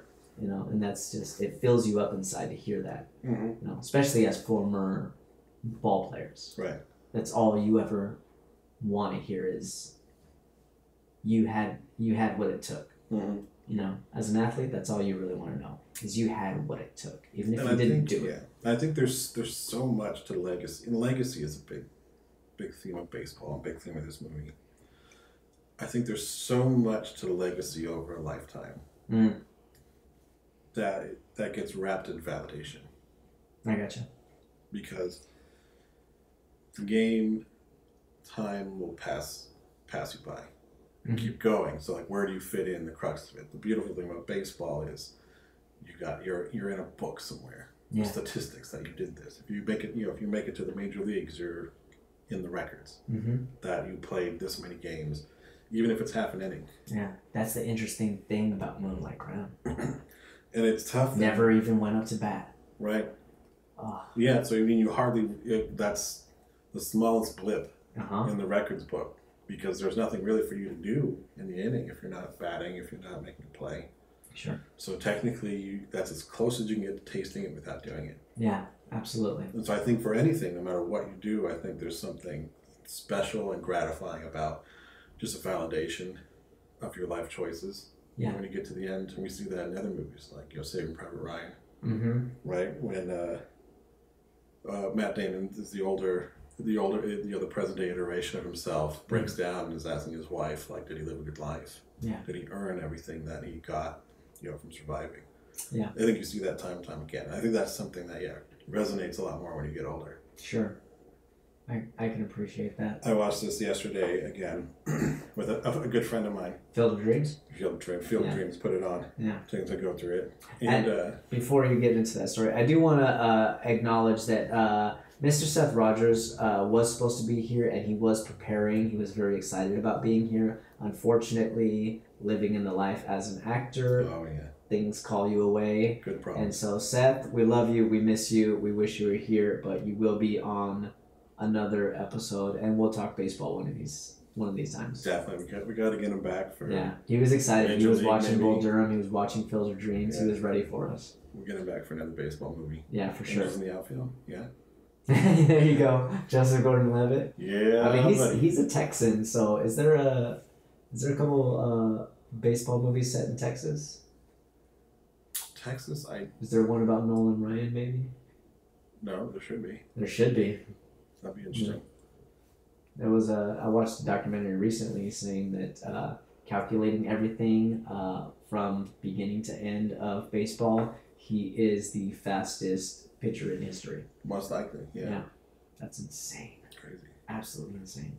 But I digress. So I was watching this with a friend yesterday, and Becky, what's up? She never saw this movie. And she's like, I've heard all about it, but I've never watched it. I was like, can I get you to watch it with me? Yeah, there you go. And she's like, I'll pay attention to some of it. Please tell me she paid attention to all of it. No. She was on her computer. She's doing some work and stuff. But I had her explain it to my roommate who came in like 3/4 of the way through. And I was like, you got most of it right. Because after the first 10 minutes, she's like, when does he coach the inner city team? I was like, no. Nope, that's Hardball with Keanu Reeves. Very different movie. I mean, decent assumption in a sports movie that Sure. old guy might end up coaching a team of misfits. Field of Dreams is anything Bears but or cookie whatever. cutter. Oh yeah, Walter Matthau. That's a great I love one. Walter Matthau. I know it too. But anyway, but no, she watched it. So at the end, I'm kind of like, what you think? And she's like, that's it. Like we're doing the big helicopter crane shots, you know, the cars coming in, and then it goes to credits. She's like, what? Are you crazy? I was like, what? And I was like, yeah, that's it. What'd you think? She's like, I can't believe it. I don't get it. I can't believe. She's like, it's just. She's like, everything is just too easy. They're like, here's the answer, here they're going, and then there's ghosts, and I'm like, oh yeah, you missed it. She's like, missed to be a fair, lot. I was like, she's like, to be fair, I watched like 5% of it. Yeah, you gotta dial yourself in to understand the story. They didn't just hand the answers to him. They had to find the answers. He had to work for the answers. Right. He had to fight for the support. Right, and I'll add this. So Becky, I hope you watch the movie again with me or with somebody else. Yeah, Becky, you gotta watch the movie. I told her. You gotta sit down and turn off your phone and turn off your laptop. She's younger than I am, so I'm like, give it 5 years more, and then let me know what you think. There you go. But no, I was like, the point is not physically, literally what happens with them finding the players and building the field. And so this goes into the book, which we'll talk about real quick. Okay. So W.P. Kinsella, right, wrote the book, Shoeless Joe. And that story sets the tone immediately, because really that story was him in like a thought experiment, fantasizing about what it might be like to meet his childhood hero, Shoeless Joe. Oh, okay. And so that's where that kind of comes in. So I mean, it's not. It's a magical, realistic story about how this guy copes with moving into middle age, moving into an age group of like when he maybe being older than his father ever got to be. Yeah, he's reached the age where life stops giving him things and starts taking them away. Right. He's going to be on the downhill trend. So how can he cope with that? And at that time, 35 was that age. It's not so much anymore. Not much anymore, unfortunately. But yeah, how does he cope with that? How does he make sense of stuff? How can he move on with his demons and his regrets, hoping to not live a life of regrets like his father might have, or Shoeless Joe might have. Yeah. Right. So that's where that kind of connection comes in, and allows him to process that. Because you kind of look at the story now in the context of films and stories today, and you're like, yeah, it's pretty easy. Mm-hmm. The wife, the husband, they get along. Kid's nice. Sure. They have a slightly pushy brother-in-law, but he's like not that bad. Yeah, he's pushy because he's that guy that he thinks he knows better than everybody. Right. He's like a bit of a weasel, but not, like I said, not terribly so. Yeah, at the same time, at the heart of him, he is loyal to his family. He does love his sister, and he says so. He's a little bit blind, and that's kind of the way they write him, because figuratively and literally, because he literally cannot see these players on the field, right. And figuratively, he cannot see what's more important. Mm-hmm. So he's very adamant about getting them to sell. Right. Not only does he knows that it'll be good for him and for his business and for his business partners, but at the same time, he is trying to protect his sister. Right. He's trying to make sure that she is financially okay, and that's the way his mind works. Mm-hmm. He is a A-type personality that works off of numbers, ones and zeros. Yeah. And you have to hit him over the head with the importance of this field in order for him to see properly. Right. And once he does, he's all about it. And right. And he has to get past like the mundane, the unimportant details of life to be able to see like the greater picture of what's going on. He's a worker bee. He's got his head down and he's on the straight and narrow path of more. And then as his head is down, all the beauty and the flowers and the wonderful things of this world are just skimming right over the top of his head. Right, he walks right through the game. Yeah, I love that scene. The batter throws love it. And he's like goes to fight him, and they have to hold him back, but he has no idea this is happening. I wonder how they were able to do that. They had to get a great pitcher, right? A great batter, to see that, and you see how he's walking. timing his walk to a degree, but he's still doing it naturalistically, and the ball just barely misses him. The bat just barely misses him.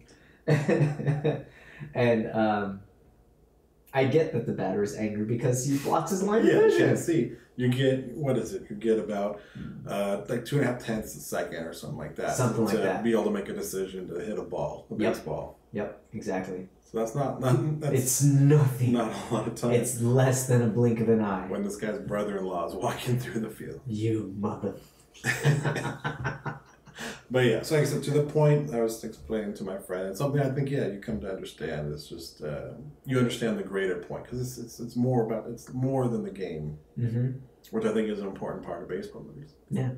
It's more than the game. There's many of baseball movies that teach you about life. Exactly. A lot of, I don't remember how many movies I've seen where they say that you learn about life through baseball. Yeah, I mean, because there's so much failure. There's so much work for nothing a lot of the time that you have to put into it, which again relates very much to the everyday work. Everyday grind, very much so. I worked a lot today with very little output. This is my reward right here. There you go. Having this conversation, enjoying this meal and these beers. Right. So we have Kevin Costner who plays Ray, right? And so we talked about him. We talked to him, but his support line, which is generally probably a lot of people would feel is a lot too nice. There's not enough drama and conflict going on. Yeah, but kind really of the brother's the only big thing in the town. And the point is for it to be more than about the details of his farm and stuff like that. Yeah, which you get, and you kind of everybody thinks he's crazy because he builds his field on very, very valuable land, and they're at risk of losing their farm. Right. But his wife is extremely supportive. She believes in him. She believes that what he's doing is right. At first she doesn't understand, but she's still supportive. And then when she starts to see what's going on, she's right there with him. Oh yeah, all it takes is for her to realize, that she's on the same page. Yeah. Meanwhile, she's got her brother in her ear, while Kevin Costner, aka Ray Kinsella, is off trying to do what he is told is right by a much higher power, and she's being such a great wife. She's protecting him, and at the same time she's supporting him. She's not telling him the troubles that are going on at the farm. Right. And that's what a good wife would do, even though a husband would want to know, obviously, because it will change his decision. And had he known, he would have driven home immediately. Right. In which case, he would not have seen the billboard that said Moonlight Graham. He wouldn't have convinced James Earl Jones to stick with him. In which case, they never would have picked up Moonlight Graham, aka Archie, on the side of the road and brought him back. And in turn, maybe his daughter would have choked on that hot dog. Probably. You never know. Or running up to the house to make a phone call, they're not going to get back to the little girl in time to save her life. Exactly. I went on a rant there. You did. But yeah, so shout out to Amy Madigan. Yeah, right? absolutely. Annie, because she's such a fun character. She's a little spitfire. You love that she's along with it for the whole way. Yeah, I love watching her get into the argument at the town hall meeting. She's so energized. When she's throwing punches. Yeah, she's absolutely. rejuvenated. She's excited. She feels like she's back in the '60s. Her and Ray Kinsella, aka Kevin Costner, they grew up during the '60s and they went to college. And he says that he majored in English, but really he majored in the '60s. And he marched and he smoked some grass and he tried the sitar. But yeah, man, it was a whole time. Yeah. So Amy Madigan, shout out to her for being the equal in this movie to Kevin Costner, bringing that fun, that light energy, the supportive energy, which is important. Studied with Lee Strasberg. Did she? Oh yeah. Oh, married Ed Harris. She married Ed Harris. Married Ed Harris. Yeah. Look at her. And she's had a good year. She's been in some great films. Uncle Buck. Yeah, absolutely. Gone Baby Gone. I never saw that one. I need to. Gone Baby Gone. Yeah. Yeah. I've heard a lot about it. It's on my list. But it's good. But the list is long, So unfortunately. yeah, she's had quite a career. Yeah, and she's still working. She's got a couple of movies that are in production right now. Mhm. One of them is in pre-production. One of them she just completed. So, Amy, keep doing what you're doing. We love you. We love seeing you. For sure. And now, I know her name a little bit better. That's one of the things I love about this podcast. As a filmmaker, as an actor, I learn so much by doing this once a week. Even if I am inebriated to a degree. I'd say a good 25% of it sticks with me, and I can usually recall it after the alcohol is worn off, when I'm actually having an intelligent, well, not to say that this isn't an intelligent conversation, but a coherent conversation, you could say. Right, for sure. So yeah, way to go, Amy. Keep doing your thing. Yep. They have their daughter, right? They have their daughter. Yeah. Cute little buttons. She kind of just said whatever lines they told her to, but she was cute. She was sweet. She was adorable. And I thought she did pretty good, especially when she's talking about how people will come. Mm-hmm. People will come later. Daddy, you don't have to sell the farm. People will come. Like, she's so reassuring. And she says it as if she's a puppet on a string. Like, somebody's pulling the strings behind her. Yeah. That's something that not every young child actor can do. So big ups to her for doing that. Mm-hmm. She's also, been in some stuff. Mhm. We recognize her when she was She's still working. Uncle Buck, Transparent. She was in Girls, High Maintenance. Yeah. She's been around. Good for you, Gabby. Do Yeah, your thing. Born absolutely. too. And of course, we've talked about James Earl Jones on this podcast. Please refer to our Coming to America episode with the sexual chocolate drink, which was delicious, by the way. But if you want to learn more about James Earl Jones, you can go to that one. Or you can wait for us to talk about The Lion King again, because Jon Favreau is making it. It's coming up. It's coming up soon. He's been in both. Yeah, plays Mufasa again. Mufasa. What a guy! Yeah, what a guy. I mean, we'll just say this. For Kevin Costner, that's been in a lot of baseball movies. Kudos to James Earl Jones, who's been in two of the best. Yeah, he really has. Of all time. Absolutely. How about that? Who did they say he was in Sandlot? I don't think they ever divulged what his actual name was. I don't remember. All they said was, like, you knew Babe Ruth and the rest of the 1927 Yankees. Right. Yeah. So yeah, we'll find out when we do that episode. The Sandlot. Maybe around 4th of July, since that's a good one. There's a good time for Sandlot. But talking about who was James Earl Jones supposed to be, Mm-hmm. who he was supposed to be in this movie. No.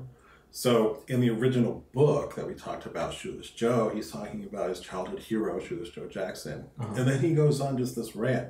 It was like the Philadelphia Inquirer, or I think Inquirer, I think it was, said that this movie is as much about America as it is about baseball. Sure. Right, because we see all these themes going throughout. So the original writer, Kinsella, he ends up, through his story, goes and meets J.D. Salinger. Oh, okay. His favorite American writer. I gotcha. So now you see the connection of like the controversial 60s writer. And then the recluse. Yeah. So yeah, it ended up being this giant. And so it's really the books. I'm going to have to read the book now. It's this Americana, like, nostalgia piece. So where he's like trying to rediscover his heroes and his life gone and regrets and stuff. So he actually basically then goes on the road with J.D. Salinger. Wow. And so what happened was... Did you read the book? I haven't read the book. I need now I kind of want to read it. You just know all the research? But yeah, so that's really fascinating. So what happened then, once he published the book, he tried to like change some facts and stuff like that so he wouldn't get in trouble. But word eventually got to J.D. Salinger, and he was pissed. And he's like, I will sue the shit out of you if this gets adapted in any certain way. So just to protect themselves, they changed the name. How'd you do it? They went about as far as you can get away.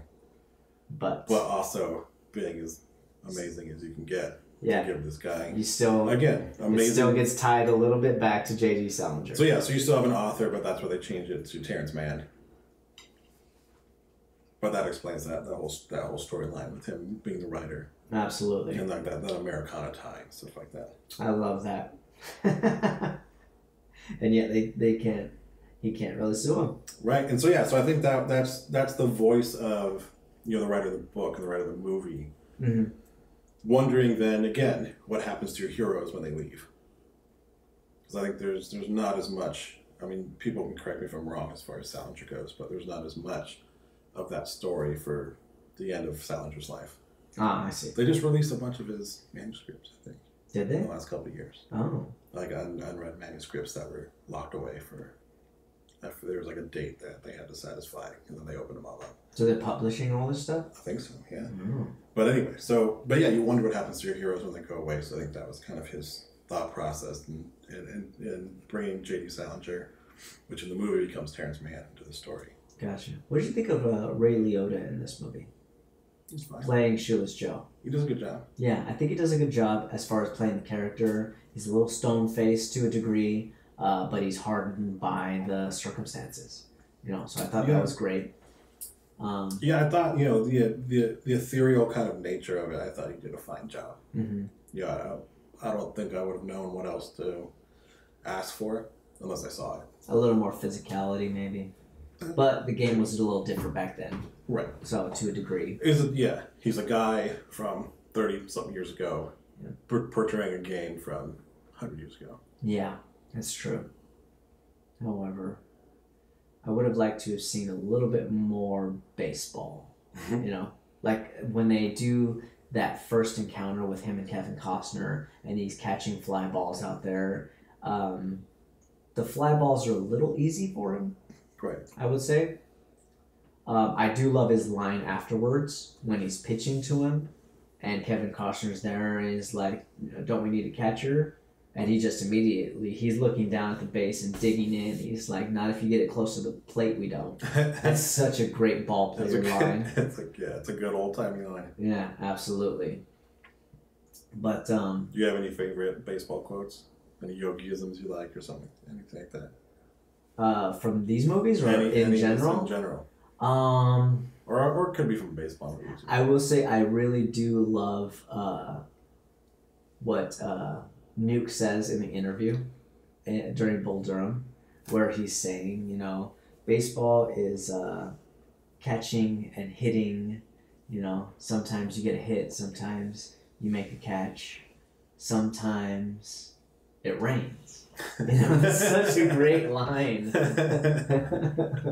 Yeah. I do believe what Kevin Costner was saying when he's yelling at Annie, and he's saying, if a ball player believes that they are winning because they're having sex, or because they're not having sex, or because they're wearing a certain pair of socks, then you are. And you should know that, and you should respect that. A ball player who's on a streak needs to respect the streak. Yeah. Regardless of whatever the reason is, it absolutely is reality. Mm-hmm. As strange as it sounds.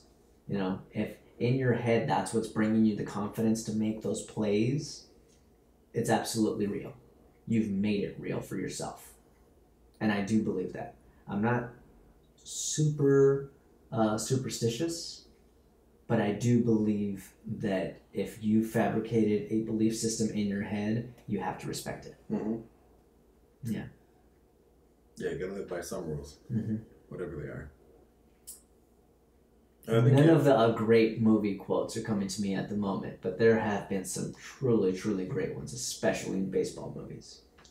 One of the greats that they had in a baseball movie, said by Babe Ruth himself, in the base he played himself a couple times. But he said this in real life, by all accounts. No. Somebody was criticizing him for making more money than the president. And he says, I had a better year than he had. They've quoted that a number of times, and they've misquoted that a number of times. Yeah. I remember in another great sports movie, Friday Night Lights, they talk about it. And he says that way back when a reporter said, well, you make just a little bit more than the president. And Babe Ruth replies and says, well, can the president hit a curveball? So it makes you wonder, why they misquoted him, or rather just said it the way that it's supposed to be. Or maybe they just twanged it up because it was set in Odessa, Texas. Well, and again, whether Babe Ruth pointed or not to center field, hit the home run, classic story. All kids then point to center field. Sure. One of my it's folklore, favorite scenes is in Major League when he points to center field. Oh, Jake Taylor. Jake Taylor, that's his name. Oh, it's so great. Love Tom Berenger, Yeah, that's a great one too. But I digress. Baseball is a beautiful sport. Mm-hmm. One of the best sports, all-American sport, you might say. American pastime. We love it very much, and I really, really do want to play again. I really do. We gotta talk about getting out there on that field. I think it's time. For Z for the people. Oh, there we go. Just because she's not here doesn't mean that we don't have a charity. Ken actually has provided us with a great charity, and I'm going to leave the floor to you for a moment. For sure. Again, one of the great things about baseball is legacy. Yeah. And then I think baseball players do a particularly great job of being involved with the people, with good causes, with trying to better their life and the lives of others and give back. Yeah. I think they feel very privileged. So one of the beers that we had, I guess we talked about, was our Aerosmith 394. Yeah. So again, that's a tie to Tony Gwynn, who was the great lifetime Padre outfielder batter. Mm-hmm. It's a nod to the year he hit 394, which is the closest anyone's hit to 400 batting average since Ted Williams. Wow. And that happened during a strike year, 1994. Was it really? It was a strike year. Okay. They were disagreeing on money, which the players now make. Yeah. But yeah, the season ended early, and he was so confident and knew his craft so well. If you asked him until the day he died, he's like, I would have hit over 400.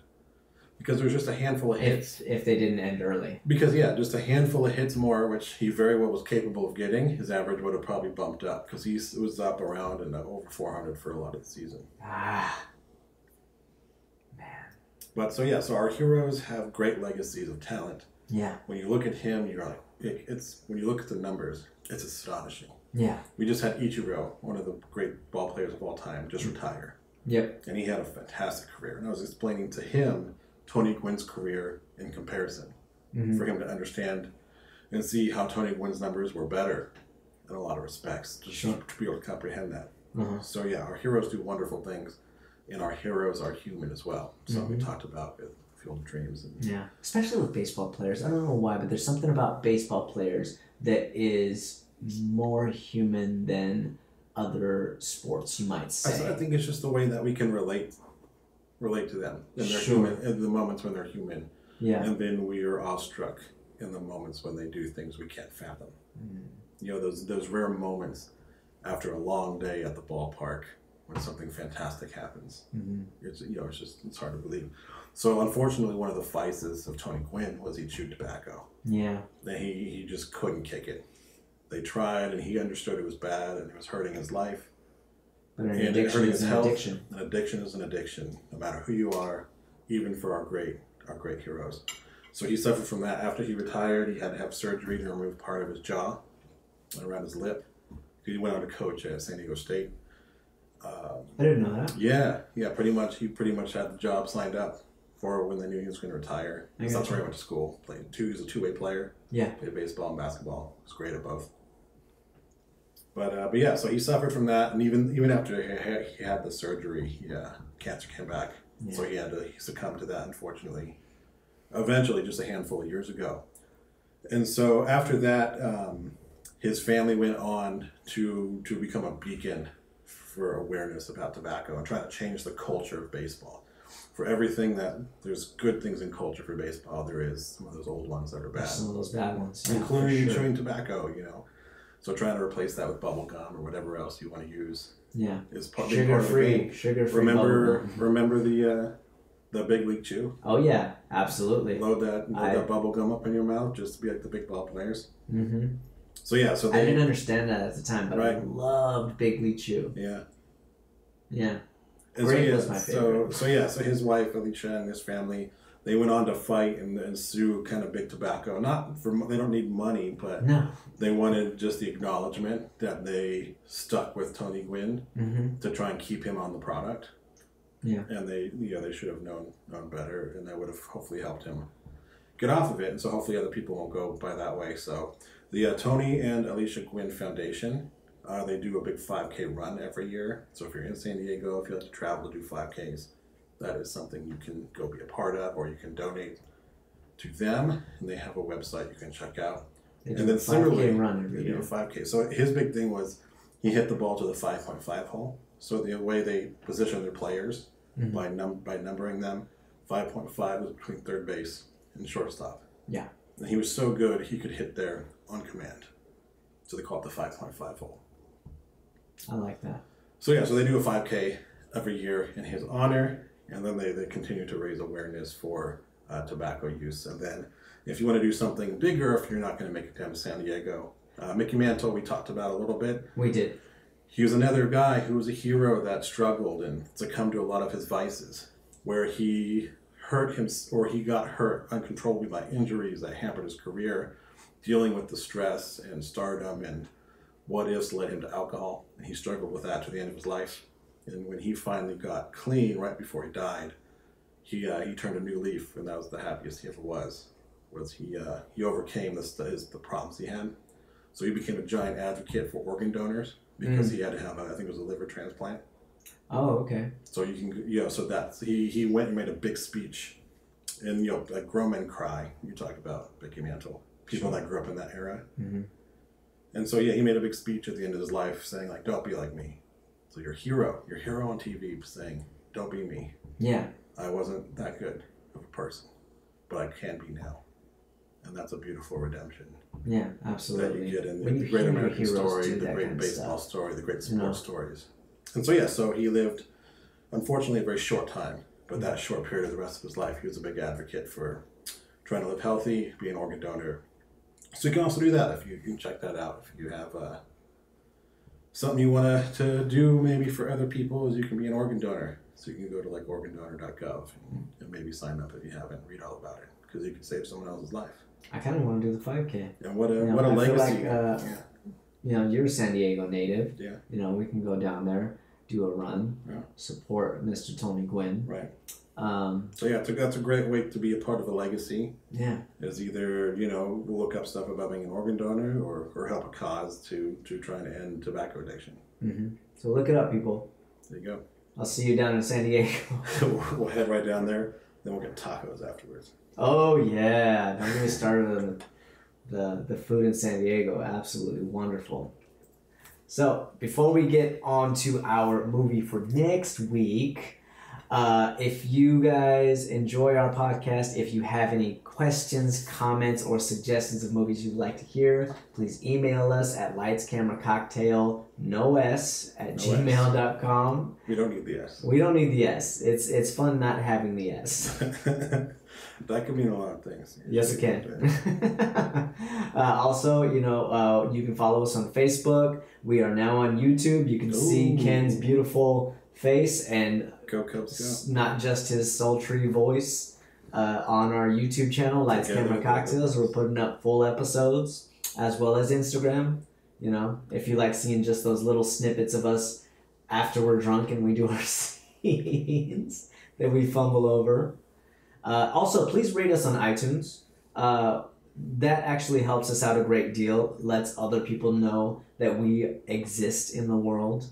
People that want to have a drink and talk about a movie or listen to people talk about a movie. And I would be remiss if I did not mention for Miss Zenobia, please email us with your Hollywood Close Encounters. Oh, yeah. So if you were walking down the street one day and you saw Dustin Hoffman on his phone as you were ordering a pizza, we want to know about it. Because that happened to me. Oh, boy. But I didn't talk to him. I let the man go on about his business. Good. But yeah, please email us with your Hollywood Close Encounters. We want to hear about them. We want to know about them. We want to share them with everybody else. And on that note, I'm still a little bit buzzed. And next week is a whole different type of buzz because next week starts April. And in Lights, Camera, Cocktails world, that is 420 month. You know how Zenobia loves her Wheaties. Makes a champion out of everybody. Absolutely. So we are doing the scene from next week's movie, and I'm going to get a little ghetto here for a minute. I'm glad you're doing it, not me. Okay. Oh, yeah, we didn't even talk about who does what. I was just kind of going to assume. You're the actor. I'm going to let you go down that path. Don't give me that. I've seen you act. You're better than you let on, Mr. Ken. I like the mystery. So we're going to do a scene from next week's movie. I will be playing two characters, I guess you could say, and Ken will play the third. See? I wish Seth was here. I would love to see him play one of these characters. Yeah. That would have been fun. That would have been fun. Next time. But here we go. One take. We're going to knock this out.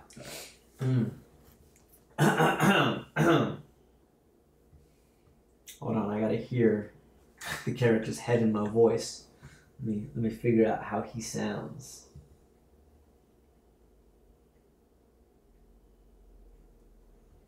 Okay. All right. See.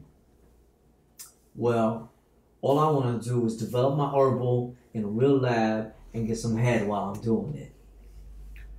Well, we have the finest body department in the world. Notice my scene's cut off. So. What? Yeah, it's cut off. The scene is cut off. Oh no! I know there's more because we watched it right before we did. All right, then you will take two. Mr. Ken will have the full script. That is my bad because I didn't proofread his script. All your lines are cut out. I read all the words. Let it be known for camera. He did follow his lines. I respect the writer. All right, take two. All right. Here we go. And scene. Well, all I want to do is develop my herbal in a real lab and get some head while I'm doing it. Well, we have the finest botany department in the world and a quality life like no other. Music, artists, and the women. So does it sound tempting? Ivy League atmosphere at a place where you can really grow academically? I fucks with you. Yeah, I fucks with you too. Is that good? Yes, that means yes. Then we'll fox with each other.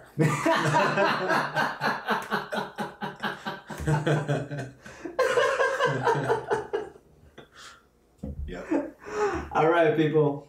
That is our show. We thank you for sticking with us. I don't know how long this was because unfortunately the timer stopped on our sound recorder. I'm assuming we're over the 2-hour mark. It was definitely a full 9 innings, current baseball standard. With no 7th inning stretch. We're going to have a 7th inning stretch right now. I might eat up some more hot dogs because truth be told, we didn't really get to dive into it like we want to. And that's for you guys because, nobody wants to hear somebody talking about the truth. But thank you so much. We will see you guys right here next week on Lights, Camera, Cocktails.